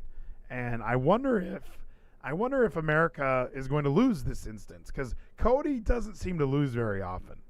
So I'm not sure. I mean, and obviously him and QT, this should be between them. It should be between the Nightmare Factory and the Factory, but it just kind of got switched up for some reason, and Cody wanted to go for, I have America tatted on my neck. That's what this rivalry is all about. So Orange Cassidy's getting his title shot. I cannot wait. Mia Yim was seen backstage at SmackDown during Throwback SmackDown. People are speculating she's going to make her main roster re-debut very soon, possibly even this Friday night. No vignettes or anything like that, which the cold debuts are fun sometimes when they are like a shock or a surprise. But if they just have her come out and win a squash match or something, like, I almost wish we did some vignettes and let her do the proper, she wins a couple enhancement matches, and then we get to see her get involved with some of the main stuff. Even maybe have her do a feud with Bayley or something, or Carmella, just something. Give the women something to do. But definitely show us who she is. Because I think this was a lot of the flack WWE got when they debuted Ricochet and Aleister Black. They had no characters. They just came up from NXT, and it was presumed that everybody already knew who they were, but there was no continuation of who these characters actually were on the main roster. They didn't have a lot of backstage stuff. They didn't have a lot of promos or any pre-tapes like you saw in NXT. So when they came to the main roster, it's almost as though Vince was like, no, we know who they are. We already know who they are. No need to advertise them or give them any development. Everyone knows who they are, which obviously didn't work. Ricochet's floundering now. And the same thing can be said for Aleister, who's making his return, but even last week on SmackDown, they had to cut his vignette. Now, I will point this out as well. They showed Chapter 2 of his Tales from the Dark Father on Main Event. So I kind of thought, if you're not going to have him on SmackDown, why not have the Tales from the Dark Father 3 on Main Event and just replay it whenever you want on a SmackDown on a main roster show? But you can still treat Main Event like new things can happen here. You should want people to watch this show. You should give people an incentive to watch it. But they give you bookend. They give you a good opening match and a good closing match. The middle is what you fast forward through. Thank God for Hulu. So, I don't know. I'm excited to see Mia Yim finally be brought up as Mia Yim. I don't know if her and Keith Lee are still together, but maybe even a collaboration with Keith Lee would be good for her. Maybe they can both find something to do on the main roster together, because clearly Keith Lee has been forgotten about. I would like to see him go back to NXT, or maybe even send him to MLW if that partnership is actually there. But we'll see what happens. We'll see what she does. Oh, that was that slide I was looking for with Geezy. I put it right here. So let's talk about Impact Wrestling, ladies and gentlemen. Impact Wrestling emanated tonight from Sky Studios in Nashville, Tennessee. And it was a kick-ass show. I really enjoyed it. I missed the Finn Juice match. I think after going through my notes, that might be the only match that I missed. He Hate Me in the chat says I would like to jerk it to Mia Yim. Not true. All right? I'm married, okay? That audio you guys heard was from a Vleeties much, much younger. Not the same guy whatsoever, all right? All right, everybody? Forget what you heard during the break. None of that's true. No more Subscribe Star. I'm giving up on that. Let's go through Impact Wrestling. So the show opened. Havoc. Havoc is a big woman. She's looking good. She's their Nia Jax. She's got the bigger legs, the bigger body. She's way taller than every other female on this roster. And Rosemary, her opponent, Rosemary, named after Rosemary's Baby, I believe, paints her face. Used to have the Marilyn Manson gimmick as part of Decay. I do not like Rosemary. Now, when these two came out to open the show, I was excited when Havoc came out. And I was like, okay, cool. I am hopeful Havoc wins this shit. Okay, Havoc better fucking win, even though I have no faith that she's going to get it done. She got it done, folks. Havoc wins this match. Big lady stand up, gets a big victory over Rosemary. Rosemary, now there was an annoying moment in this match. Now, I have been watching a lot of mixed martial arts lately, okay? And there is a link between MMA and WWE, or at least MMA and pro wrestling. So there's a moment in this match where Havoc has Rosemary on her belly. They're on the mat. Rosemary's on her belly, and Havoc has Rosemary in a full mount. Like, her arms are trapped under Rosemary's or under Havoc's legs, and Havoc is just raining shots to the back of Rosemary's head. Now, why in 2021 can the referee not just stop the match in a moment like that? Rosemary's not defending herself. She's just standing there getting fucking worked on the back of the head, which is illegal in UFC. I get that. But I thought this moment would have been way better if the referee just stopped it. Because when I saw Havoc had a full mount, Rosemary wasn't even moving, I just was like, wow, this would be a great way to really put people over in Impact, is if you just have Havoc get a big win by trapping Rosemary and getting a huge dominant win like that. So I really would have enjoyed that moment. They took it away from me. However, Deonna Purrazzo showed up wearing slippers to attack Havoc after the match. She looked ridiculous. I love Deonna Purrazzo, but it looked like she got dressed in the dark. Like, it really was an odd outfit choice. She couldn't find her shoes. So there was even a moment where she's trying to wrestle in these flip-flops, and she has to, like, Matt Riddle herself. She has to, like, kick these flip-flops off. Like, here I go. I'm ready to fight now. Now I lost the flops. And Havoc eventually gets the upper hand. Deonna goes to leave. Like, okay, you guys got me. I'm out of here. But as she's backing up the ramp, Rosemary and Decay are still there. And it's like, shit. I need to get by. And then Kimberly, who is I don't know how she still has a job here, but she's a female wrestler, so she gets to come out with Susan, who we're all still unsure why Susan is here and Su Yung has never been heard from again. And we see them come out. Decay won't let them by. That sets up a match for Under Siege. That's all it takes to build a match. And Deonna goes back in the ring and eats a tombstone from Havoc. Now, I loved this segment. I liked Havoc getting put over after the weeks of her getting shit on in that tag team division where she should have fucking won the tag belts with Nevaeh. She's now a singles wrestler, and she got a huge dominant showing over Deonna. But go home math dictates that means Deonna's keeping the belt. Now, there could be a huge swerve. Maybe Deonna loses. I just don't see that that's possible in any sort of way. Then we go to the Good Brothers backstage. They're trying to cut a generic Good Brothers promo about how they're going to win their titles back. And Kenny Omega shows up and fucking bitches these little kids out. Like, it's weird. Like, on Dynamite, Kenny, Good Brothers, and the Young Bucks as the Elite, they all seem, cohesive. However, tonight, it did not seem as cohesive. It really didn't. Like, it seemed like Kenny was making me, like, have sympathy for the Good Brothers. Like, I wanted the Good Brothers to turn on Kenny Omega tonight. It was odd. The Good Brothers are sitting there talking about how, they want their belts back, and Kenny's saying, you guys are losers without me. I'm here to, like, coach you up. It was this odd moment. Like, why would we do this?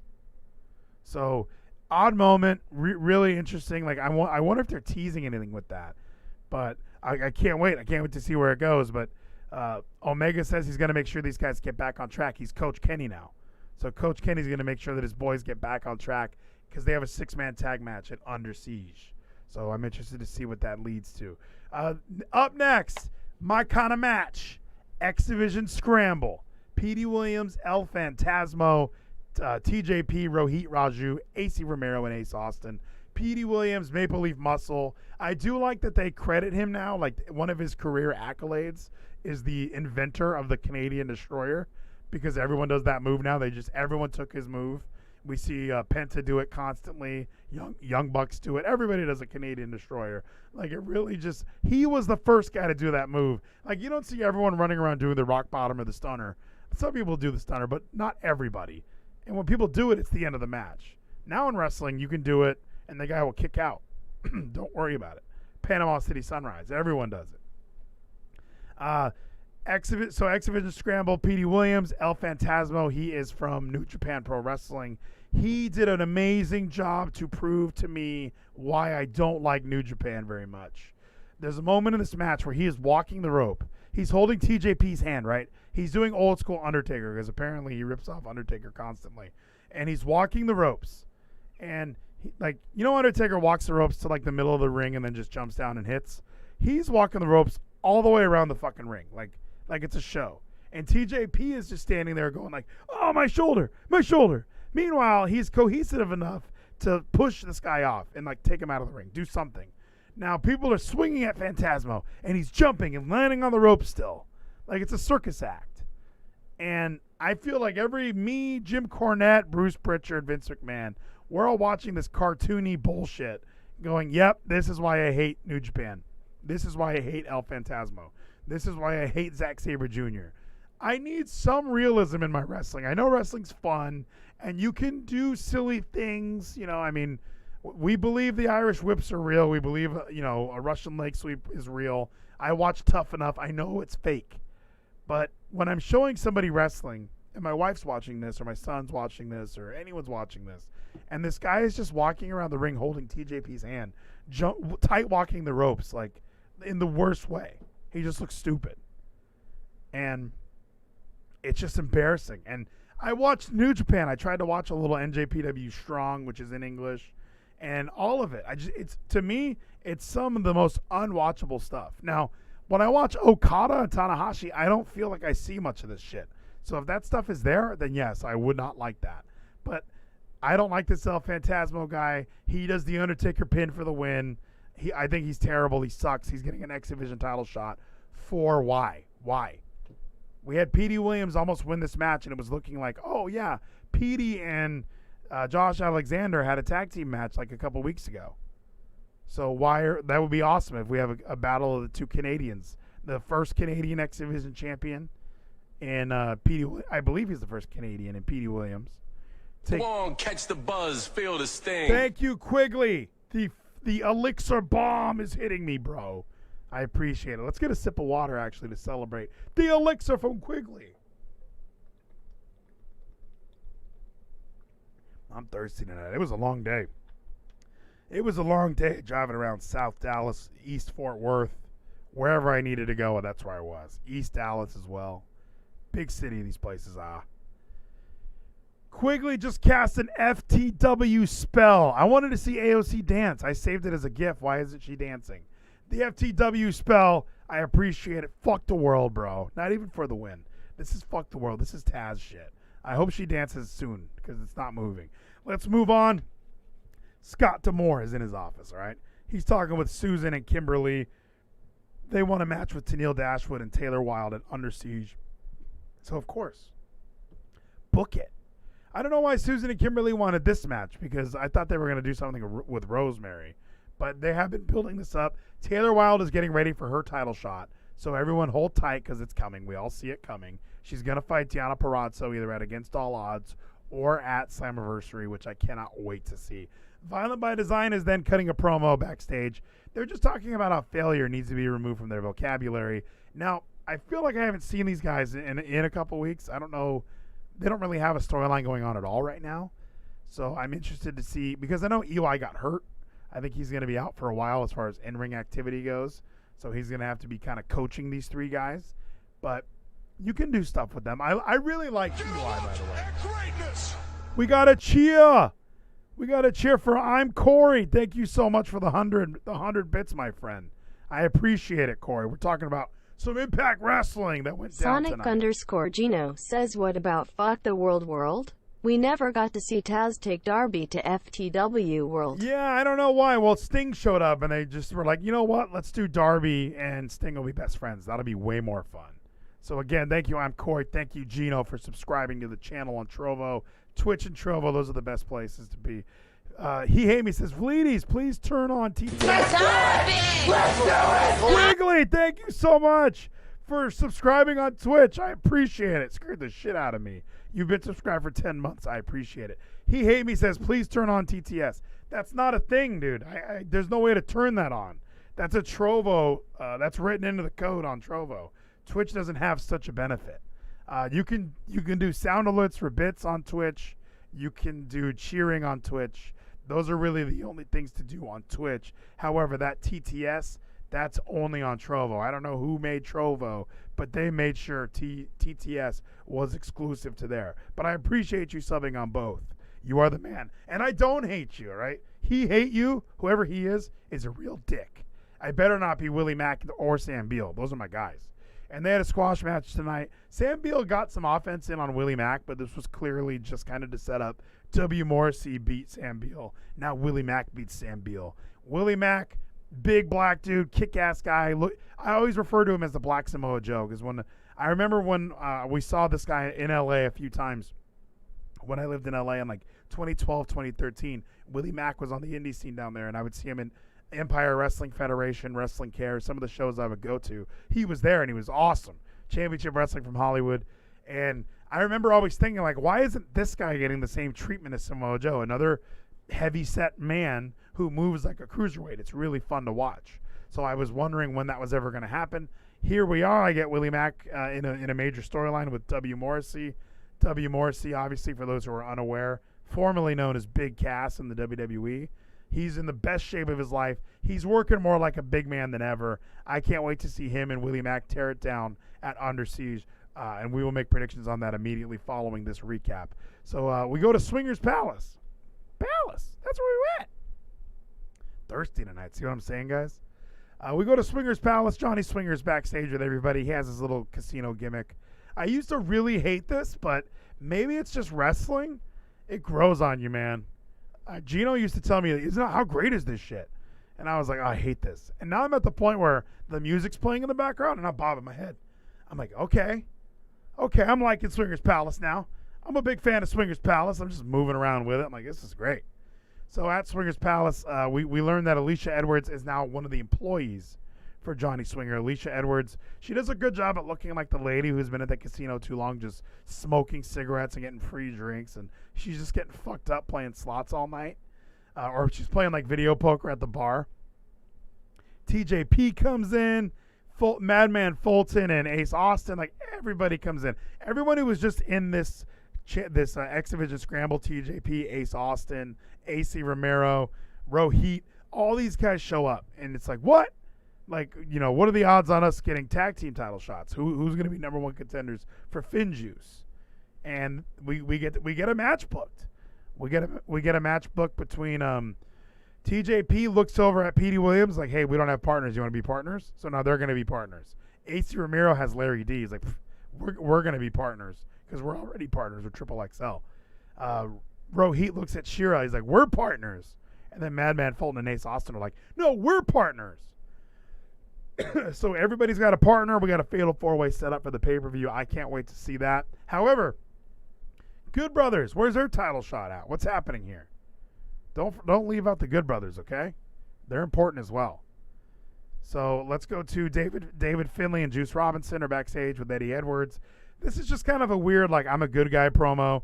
Eddie Edwards has Kenny with him. He's got his kendo stick back. That Killer Cross broke. We never will forget it. And they're setting up their match later on, which is fine. David Finlay, son of Fit Finlay. I like Finjuice. I do like these guys. And when I watch New Japan, they do stand out as I actually enjoy them even in New Japan. So we'll have to see what happens with this match later on tonight. We go backstage to Tenille Dashwood. She's pumped up that she's teaming up with Taylor Wilde. Taylor Wilde obviously doesn't really want Tenille Dashwood as her partner, doesn't like Tenille Dashwood, but they're going to be friends. It's all going to work out. Don't worry about it. We can't wait to see it. Up next was David Finlay of Finjuice taking on Machine Gun Carl Anderson. He was in the finals of like the 2012 G1 Climax, okay? He's a great wrestler. So one-on-one match, obviously there's shenanigans. Kenny Omega and Doc Gallows are at ringside. Juice Robinson is at ringside. This is just a schmoz. David Finlay wins by disqualification. I think Kenny Omega came in and beat the shit out of him, even when the ref was looking. He hate me in the chat. He says, how is Emma on Impact? Tennille Dashwood is great. Her gimmick is really cool. She's obviously she's an influencer. You know, she has, when you look at actually the entire roster of Impact, she has the most Instagram followers, or Twitter followers. Everybody likes Tennille Dashwood because she's a hot chick. So she has like a little like puppet following her, you know, kind of a nerdy guy who just takes pictures for her and stuff.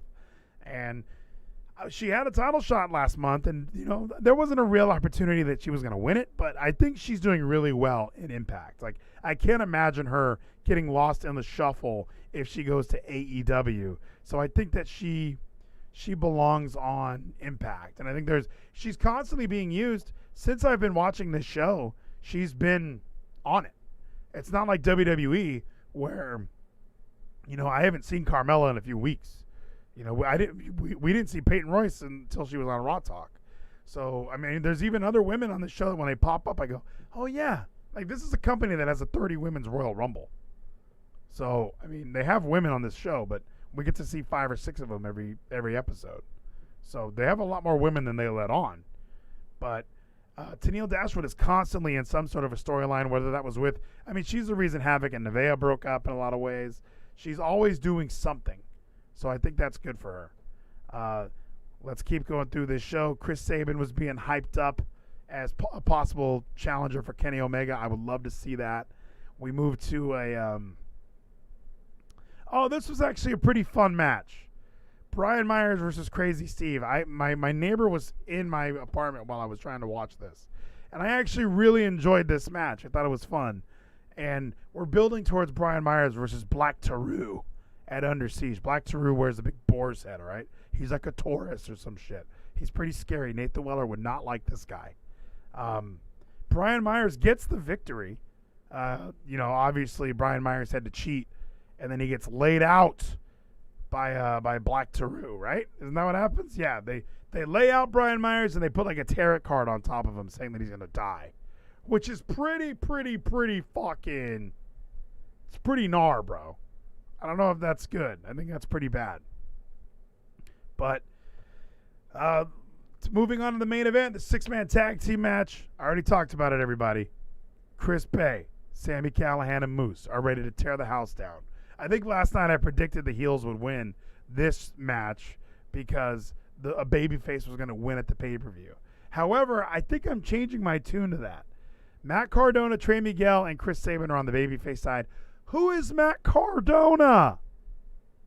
He's Zack Ryder. He used to be Zack Ryder. He's always ready. He's officially signed with Impact, by the way. I was on their website, which I have never been to, and I haven't been there since like 2012. And his like theme song's been uploaded, and he's there now. He's an employee. Trey Miguel, dating Alicia Toot. Good for him. He was a former member of the Rascals. Triple H told him he had no passion.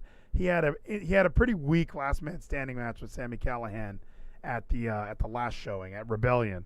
And then Chris Sabin, one half of the Motor City Machine Guns, one of the greatest wrestlers in TNA history, former TNA World Heavyweight Champion. Honestly, I would love to see him wrestle Kenny Omega, but I feel like that's such a fantasy. There's no way they're going to position Chris Sabin as the guy. They're not going to position Chris Sabin as the guy to get his match with Kenny Omega. But this 6-man tag was really good, and I think now there's a moment in this match where Matt Stryker and D'Lo Brown are hyping the possibility of Chris Bay one-on-one with Kenny Omega. I think they do this with everyone in the match. Oh, can you imagine Chris Sabin versus Kenny? Oh, what about if Moose got his hands on Kenny Omega? When they did it for Chris Bay, I thought there was a legit, like, that would be awesome. Like, what if they just did that? You know, here I am hung up on Moose, who should already be the champion. Matt Cardona used to be Zack Ryder. Trey Miguel's not ready for the world title. Chris Sabin doesn't have enough popularity to be put in. He doesn't have the popularity to be put into this huge situation. Why not do a huge surprise? Let's put Chris Bay in a match with Kenny Omega. I think that would be great. Now, I'm not saying that's my official prediction because those are about to come up. I in the chat, Moose is still rumored to be leaving. There's no updates on his contract. There's no updates that he is going to be re-signing with Impact Wrestling. There's nothing that says that. So we're just going to have to wait and see. I imagine if he wins this match, they're going to do something. And maybe, he's the one who tweeted that his contract's up in June. Maybe he meant June 2022. We don't know. He was being cryptic. He didn't put a year on it. It's not official. But as of right now, he said he's leaving in June. So, Sami Callihan got the pinfall here. And it made me kind of think, they set this up great. Sami Callihan got the big win. And the Good Brothers and Don Callis are backstage.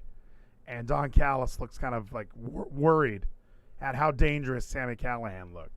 Now, we have Kenny Omega fighting Jon Moxley in all these death matches. I think Sami Callihan, even though I'm not a big Sami Callihan guy, him and Kenny Omega could have a pretty good death match. Like, I remember, I don't know why I was watching this event. It was just one of the ones I watched.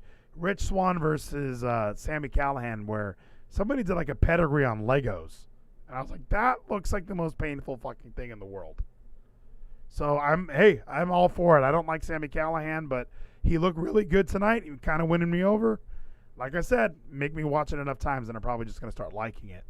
That seems to be the way of the samurai.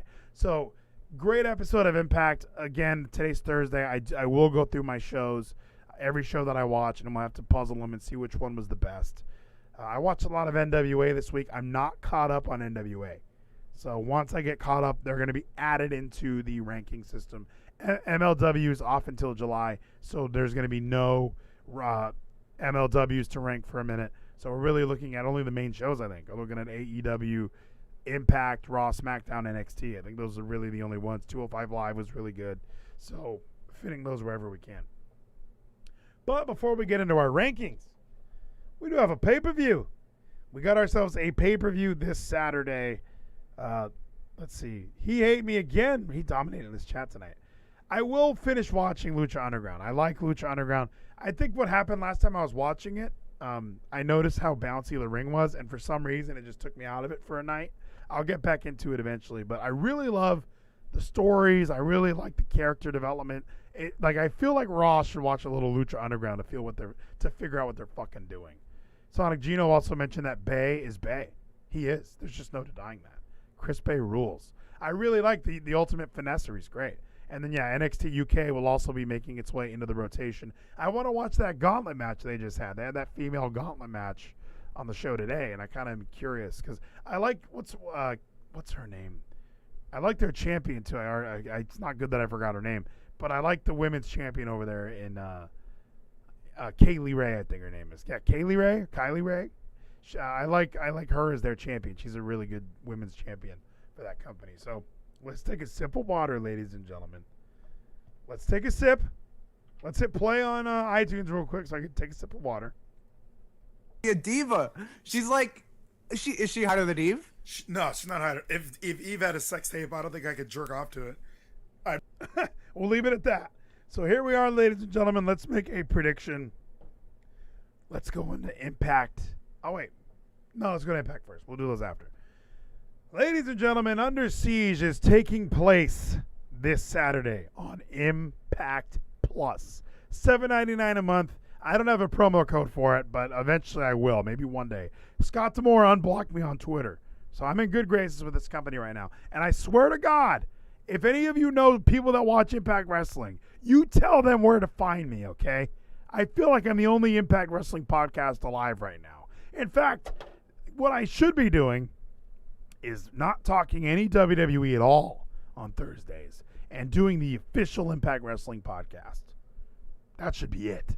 Shouldn't have even brought up AEW or WWE. None of that shit. I listened to that one Impact Wrestling podcast. I think it's Total Nonstop Impact.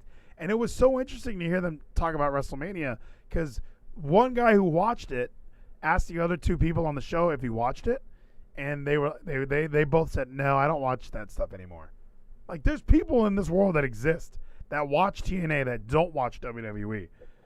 And that's why when NXT was moving to Tuesdays and Impact moved to Thursdays, at first my initial reaction was like, I don't think anyone that watches Impact also watches NXT. Like, that was just my thought. People that watch NXT don't watch Impact. Like, that was in my head. Like, no, that's not true. The 900,000 people that are watching Impact or whatever it is, the 100,000. Like, I feel like those people don't watch NXT. They love Impact, so they watch Impact. And I got that confirmed a little bit, at least, by the people in on that Impact podcast. They legit don't watch WrestleMania. They're like, I don't want to watch any WWE shit. I want to watch Taylor Wilde's return. I want to watch Under Siege. They have a completely different mindset. Like, it's interesting. I just can't live that life. Now, I will say Impact is going to rank towards the top of my rankings this week. Might even be, gosh, we'll get into it. But, yeah, Gino in the chat, Impact fans are ride or die. Like, and I feel like I'm one of those people. I did stop watching the company for a few years. I'd say 3 or 4 years. But here I am back into it heavier than ever. I love this show. I think it's really good. I love a lot of the character development. I like a lot of the matches. It feels like they are a happy hybrid between Raw, which has no wrestling on it, like in-ring wrestling on it, not much of that. AEW has so much shit, has so much wrestling on it, and then you go to Impact. I think it's a happy hybrid. And then, yeah, he hate me. I did say, so in the chat, he hate me asked, didn't you say the Impact podcast was dog shit and I should be hosting it? I should. I walked away from that idea, from that vision, because there's so much wrestling I want to talk about. If I add the non-live show during the weekend, 100%, I could focus more on Impact. I think that'll help out tremendously. So we'll have to see. Hey, follow me. We'll just see what happens. Make sure you're subscribed on Apple Podcasts or Spotify. That way you don't miss anything I put up there. Because, there's going to be some other stuff. It's hard to go live because I don't want to advertise like, hey, I'm going to be live and then miss the live time. Like, if I could just get on the microphone. Like, when I look at my Saturday schedule, you know, I have a son and stuff. So, like, even after he goes to bed and I have nothing to do Saturday, I should be out here. I don't want to be live, though, because then it almost puts pressure, like, make sure everyone's asleep so I can get out there and do it. Because that's how Tuesdays and Thursdays are. It really is like, okay, everyone's going to bed. Now I'm outside. Now I'm in the pod closet. So Under Siege is taking place this Saturday. Brian Myers, Black Taru. This seems like an easy win for Black Taru. Brian Myers beat Crazy Steve tonight. And Black Taru, after losing to Doc Gallows, needs a big win. Black Taru came over from AAA. He's a big fucking dude. He's scary looking. And Brian Myers just won at Rebellion. He beat Zack Ryder. He beat Matt Cardona. So why shouldn't Brian Myers do the favors for Black Taru? So it seems like Brian Myers is on the up, Black Taru is on the down. Give them a one-on-one match to kind of settle things out. Nobody looks any worse. Brian Myers doesn't look worse for losing to a big freak like Black Taru. So I think Black Taru gets a W here. Decay needs some wins, man. After Crazy Steve and Rosemary lost tonight, these guys need a couple victories, huh? Kimberly and Susan are going to be taking on Taylor Wilde and Tennille Dashwood in a tag team match. Kimberly and Susan are the Deonna Purrazzo puppets. They're kind of, ever since we lost Havoc and Nevaeh, they're an official women's tag team in TNA, and that's an important thing to their show. They really like using all their women, I got to be honest. When I watch when you watch Raw and you're wondering where all the women are, when you watch TNA, you know where they all are. They're on the show constantly. They use their women's division really well. They use their women's division better than AEW. Honestly. True. So we have Kimberly. Kimberly is she's a big white lady. She's ready to fight at any moment. Got tattoos. She's yadded. She's worked at the indies for years. Susan, formerly Sue Young, the undead bride. There's like a demon inside of her. Right now she is portraying the gimmick of Susan, which is another name for Karen. She's just being a Karen. So Sue Young, I don't remember the whole storyline, but she transformed into Susie, who was like an innocent schoolgirl. So it was like this weird Faces of Foley kind of deal where sometimes she's Sue Young, sometimes she's Susie, and now she is Susan. So yeah, it's a Karen character. She's kind of annoying. I don't really like her gimmick at all, but when she helps Deonna win, I appreciate that. Taylor Wilde is back in Impact Wrestling. She, many years ago, she dethroned Awesome Kong. She eventually left TNA because she wasn't getting paid enough. She still had to be like a personal trainer on the side. So she was like, you know what, fuck wrestling. I'm going to go back to doing this. So she's back in TNA. She's their blonde bombshell. She looks great. And she's teaming up with Emma, Tennille Dashwood. So we have Tennille Dashwood and Taylor Wilde aren't an official team, by the way. Tennille's been kind of trying to leech herself on to Taylor Wilde, but Taylor's been really resistant. And They have really good chemistry. They really do. So Taylor Wilde and Tenille are going to get the win. Unless, I mean, hey, Tenille could turn on Taylor and kind of build a singles feud out of that, because Tenille's gimmick is that it's all about me. So I think that would be, I mean, that could be interesting. We could see Tenille Dashwood turning on Taylor Wilde, but this is like the NFL draft. I'm not going to try and speculate on trades and shit. I'm going to stick to what's on the card. And what's on the card is Taylor Wilde and Tenille Dashwood beating Kimberly and Susan. As booked tonight on Impact, the Fatal 4-Way to determine the number one contenders for the Tag Team Championship. Again, this is odd because the Good Brothers are number one contenders in my head. All right? But we have all these great wrestlers. Let's put them in a great match. Ace Austin, Madman Fulton. Ace Austin is like Gambit. That seems to be what his whole gimmick is based off of. He's got that little cane that pops out. That's pretty cool. Madman Fulton used to be in, Gino always corrects me on this, I think he was in Sanity. I don't think he was in the Wyatt family. I think he was in Sanity. He's a big fucking dude. He's a badass. He's their brawler. Please go watch him in War Games from MLW. He's awesome. He does really, really well. TJP. TJ Perkins is teaming up with Maple Leaf Muscle. Petey Williams. TJP, obviously, the Phil Am Flash, Mr. Southern California. He's got the 91 tatted on his arm. Can't wait to see it. Petey Williams is back in Impact. He fits so well here. One of the OGs of Impact Wrestling, Team Canada. Loved them. Love these guys. So we're going to see these guys as a team tonight or on Saturday just to kind of, hey, we have nothing to do. Let's team up. Triple XL, my least favorite tag team. Two really fat guys. They're teaming up. Interesting. And then Rohit Raju and the Desi Hitman. He's a little Indian fella. He's awesome. And then Mahubali Shira, who is a big Indian fella. That's his heavy. So the two Indian guys, I really like their chances in this match. However, I really also like Madman Fulton and Ace Austin.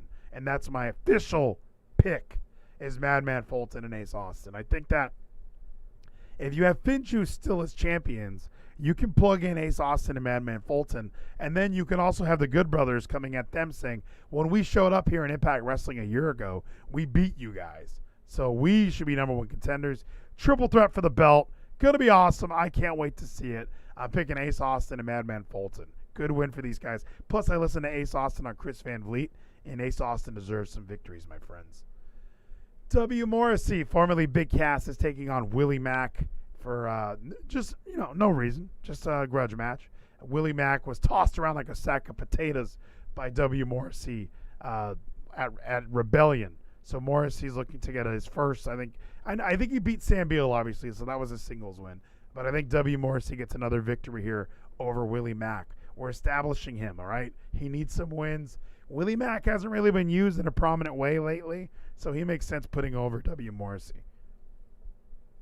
The Knockouts tag team titles are on the line. Jordan Grace, thick mama pump, apparently. She's thick, and she had a thing with Scott Steiner, so she's thick mama pump. She's teaming up with Rachel Ellering, who's also pretty thick. So the two thick chicks are, and Rachel Ellering is also the daughter of Paul Ellering. So that'll be fun.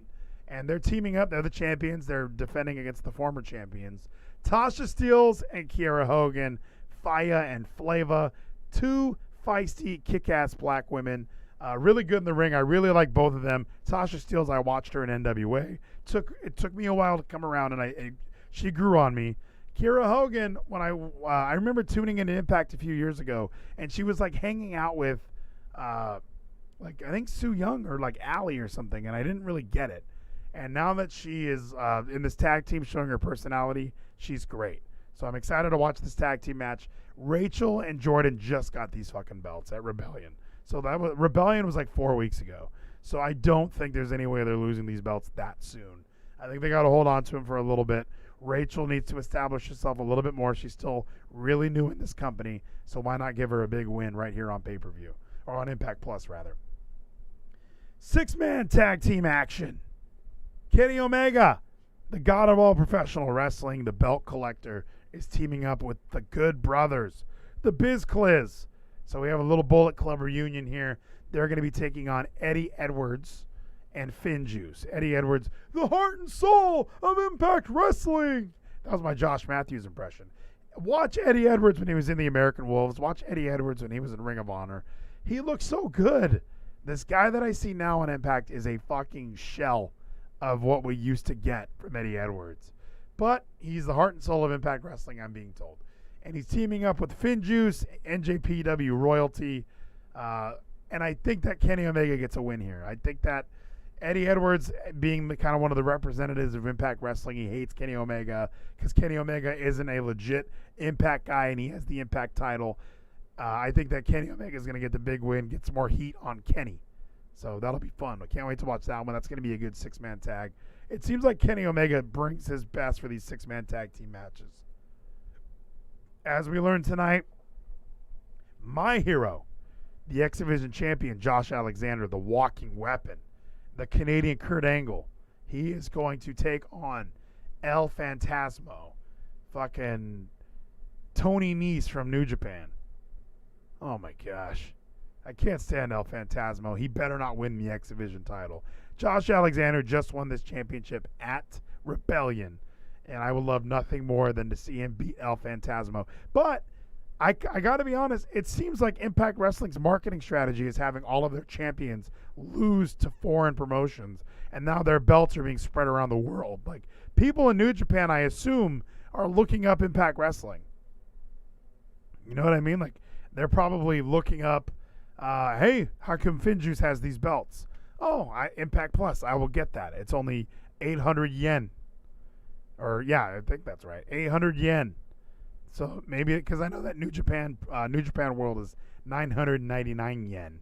So that must mean, I guess that must mean that it's 800 yen to get Impact Plus, because it's less money. It's 799 yen. So I think Josh Alexander keeps his belt. He just won it. Please don't let him lose it. I need him to keep it. The main event, 6-way, number 1 contenders match. Now, this isn't elimination, which kind of bothers me. This is not an elimination chamber, which also bothers me. This is not a King of the Mountain match, which also kind of bothers me. But we have Chris Sabin, Chris Bay, Sami Callihan, Matt Cardona. Who is Matt Cardona? We have Trey Miguel and Moose. Moose seems to be the obvious pick. Moose is Impact Wrestling. He should have already been the champion 100 times. He hasn't been the Impact Wrestling champion. He can go to Against All Odds or Slammiversary and beat Kenny Omega for the championship. I think that would be a great main event. It would look good on a poster. I can't wait to see it. Sami Callihan made a good argument for himself tonight for why he should be the guy who fights Kenny Omega. Sami Callihan's not going anywhere. He is Impact Wrestling. He's done his best work of his career in Impact Wrestling. It would make sense for him to stay. I love the idea of Chris Bay. I love Chris Bay in the ring. He was a great X Division champion. He had really good matches with TJP, Ace Austin. I think that he would be good to fight Kenny Omega, but I think that I'm going to lump him and Trey Miguel and Chris Sabin into the same category. There's not enough personality there for these guys to enter a program with Kenny Omega.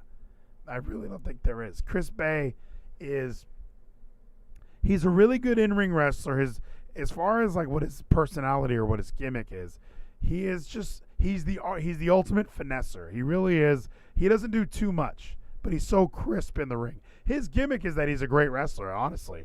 It really is so much about how good he is wrestling. It's fun to watch him. He really does a great job in the ring. And he is cocky, obviously. Good-looking black man. Wears very vibrant vest. He could go into a program with Kenny. I could see it. I would like to see it. I think it would be interesting to push Chris Bay into that scenario. Into that, hey, Chris, we want to give you the biggest opportunity that no one is going to expect that you're going to get.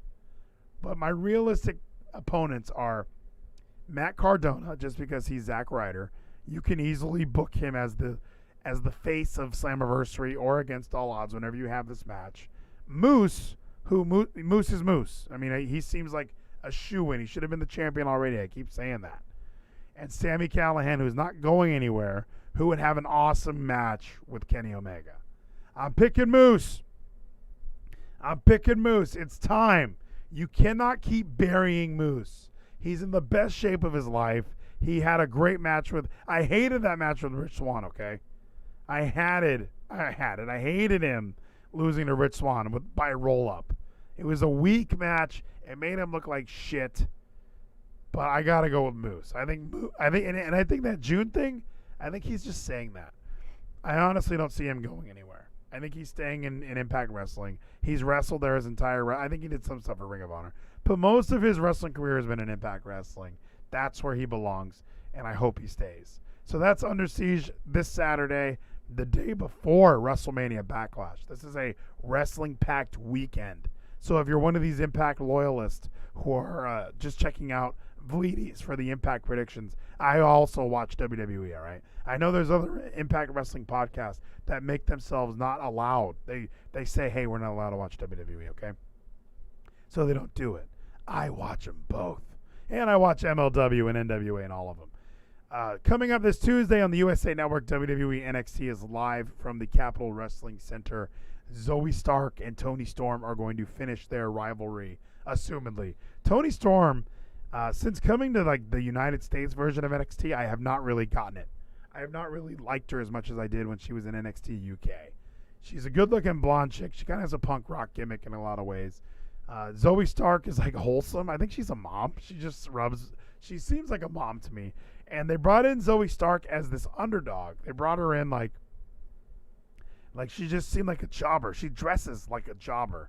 And she's gotten some big wins lately. And she had a great showing against Saray, who it seems like they kind of put the brakes on Saray. They brought her in, and she wasn't on the show this week, I don't think. So I think they're giving her some time. They're also giving Xia Li some time. I mean, it's NXT, so you don't see everybody every week. You don't see Adam Cole every week. They space out their talent so you don't oversaturate them. It's the complete opposite of Monday Night Raw, where Monday Night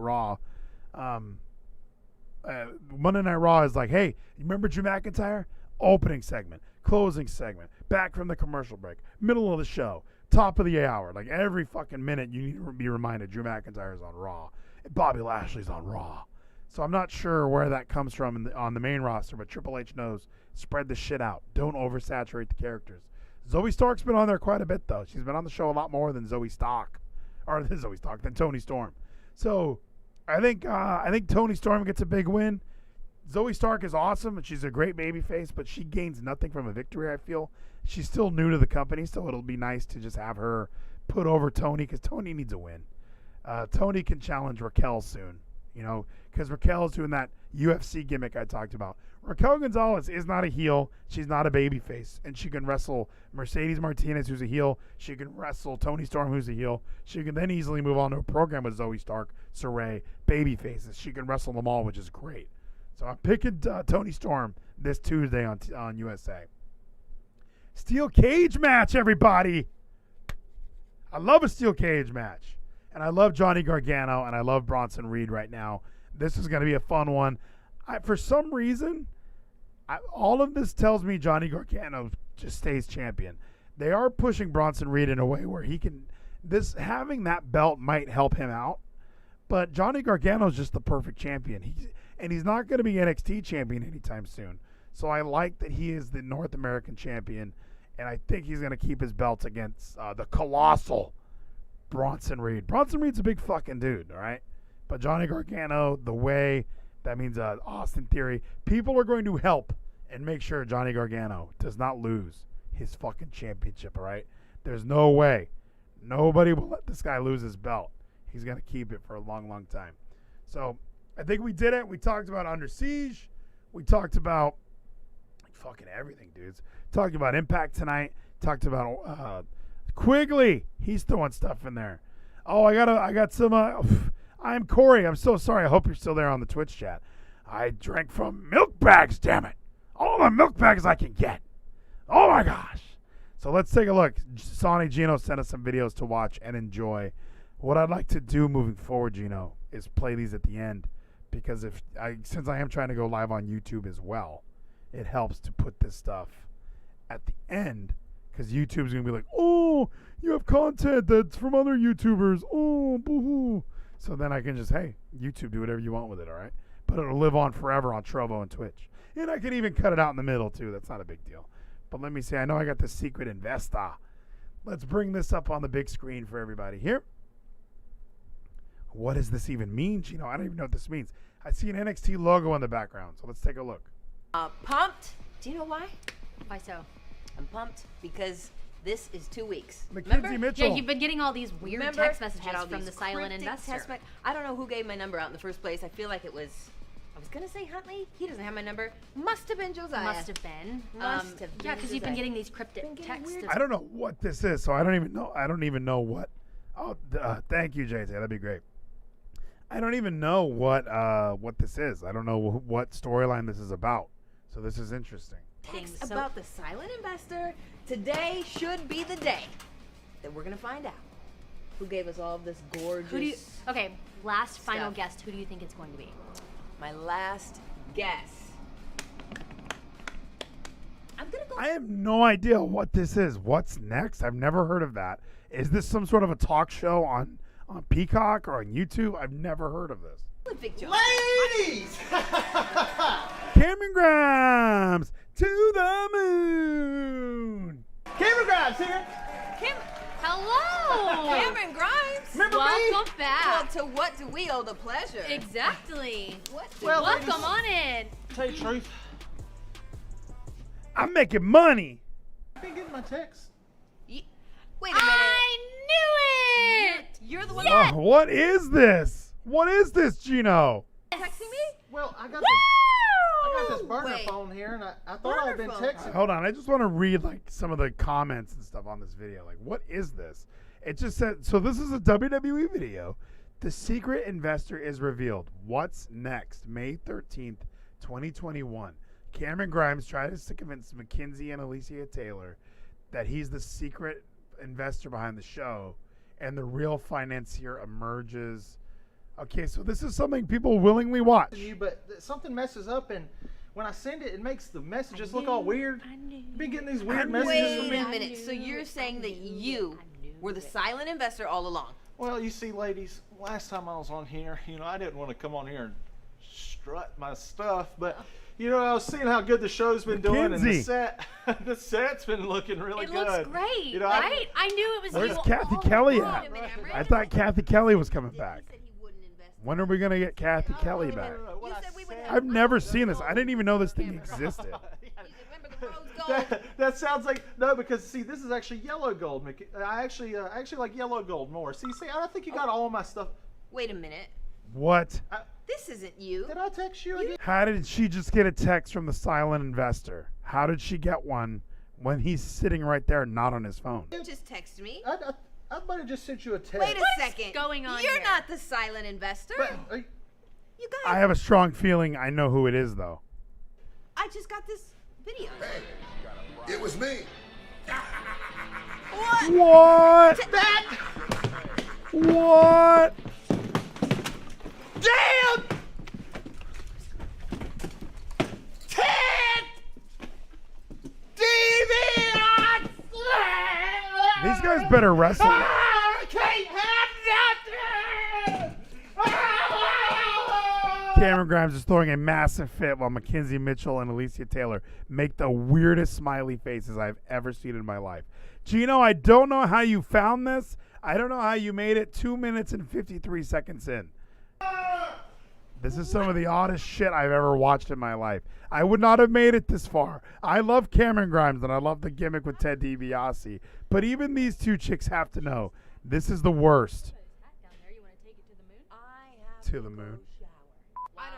I don't even know what to say. We gotta hurry up because I need to shower. That was a lot of hair and spit. Yeah. We got the women. We got Alicia Taylor. Amazing video. Thank you, Gino.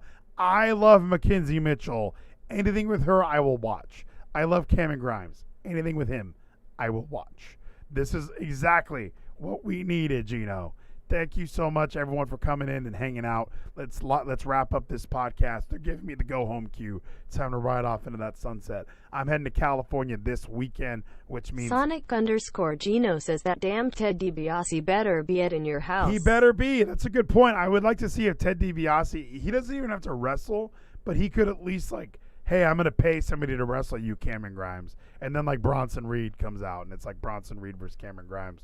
Or even somebody bigger and badder. Imagine if he just has Braun Strowman shows up in your house to take on Cameron Grimes because Braun got a big enough paycheck from Ted DiBiase. I think there's a lot of fun gimmicks we can do with that. I'm not against those. I think I think that'll be a lot of fun. So JT is going to stream tonight. Everybody, is JT live now? Can I find that out on Twitch? Is he on Trovo? What is he on? Everyone, just follow JT. Let me see if he's on real quick. If he's on, we'll go get him. If you're listening on the podcast, thank you so much for coming in and hanging out. I always appreciate it. A great time. Make sure that you also follow me on twitch.tv/realvleeties. And then also make sure that you're also following me on trovo.live /Vleeties, right? Yeah, trovo.live /Vleeties, twitch.tv/realvleeties. Oh, is JT on Trovo or is Building the Realm on Trovo? Because, everybody's kind of on Trovo, right? Is JT in the Build the Realm chat? That's hilarious if he is. Because that guy is pretty addicting. That guy is pretty addicting, everybody. But we did it. Oh, I didn't send out the thing that says that I'm live. That's probably why not everybody showed up tonight. Doesn't matter. We didn't even do the NHL quiz. Well, that's in our back pocket, though. I appreciate it. JT might stream after me. Building the Realm. Let's click on here. No, JT, I want to find you on Trovo. I was hoping you were there. We can raid on Twitch still, I think. Are you on right now, or are you going to go on a little bit later, JT? Thank you so much, You Hate Me. Thanks for coming around. I appreciate all your feedback in the chat. It was fun to kind of go and see, okay, he's got some questions. It kind of worked out. Twitch went down again for me. It must be Restream. Restream doesn't like it. So maybe I'll have to do something that just says, hey, I'm on Trovo as well. Something like that. Something fun like that. JT, how come it's not coming up?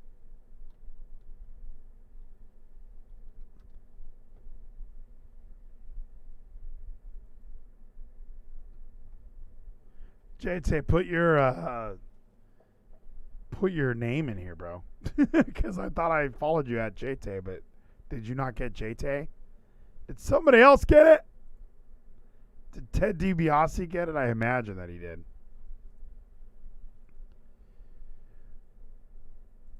I don't think they're going to pair up Johnny and Frankie Monet. Yeah, that's what I thought I had. I thought I followed you. Oh, you know what? I'm not logged in this fucking browser. Fucking stupid. Fucking shit. All right, I followed you now. I guess I wasn't following this channel. I was following a different JT. Probably some asshole JT that nobody even fucking likes. Right? I like this JT. Playing some baseball. It's going to be a good night. So, everybody, let's raid JT on Twitch. If you're on Trovo, let's all go to Twitch, watch some JT. Everyone have a good night. Have a good weekend. I'm out of town this weekend, so I'm not recording anything this weekend. However, I think going forward, it will be helpful to do a podcast that covers SmackDown Main Event 205 Live. I'll rank the shows another time. We got to get rolling here. I'm already looking at the clock, so we will ride off into that glorious sunset. Come on, Twitch. Speed it up, you motherfucker. You know what? There's nobody in that Twitch chat anyway. Go to JT's channel. We're going to go there now. Have a good weekend, everybody. I'll catch you on down the road.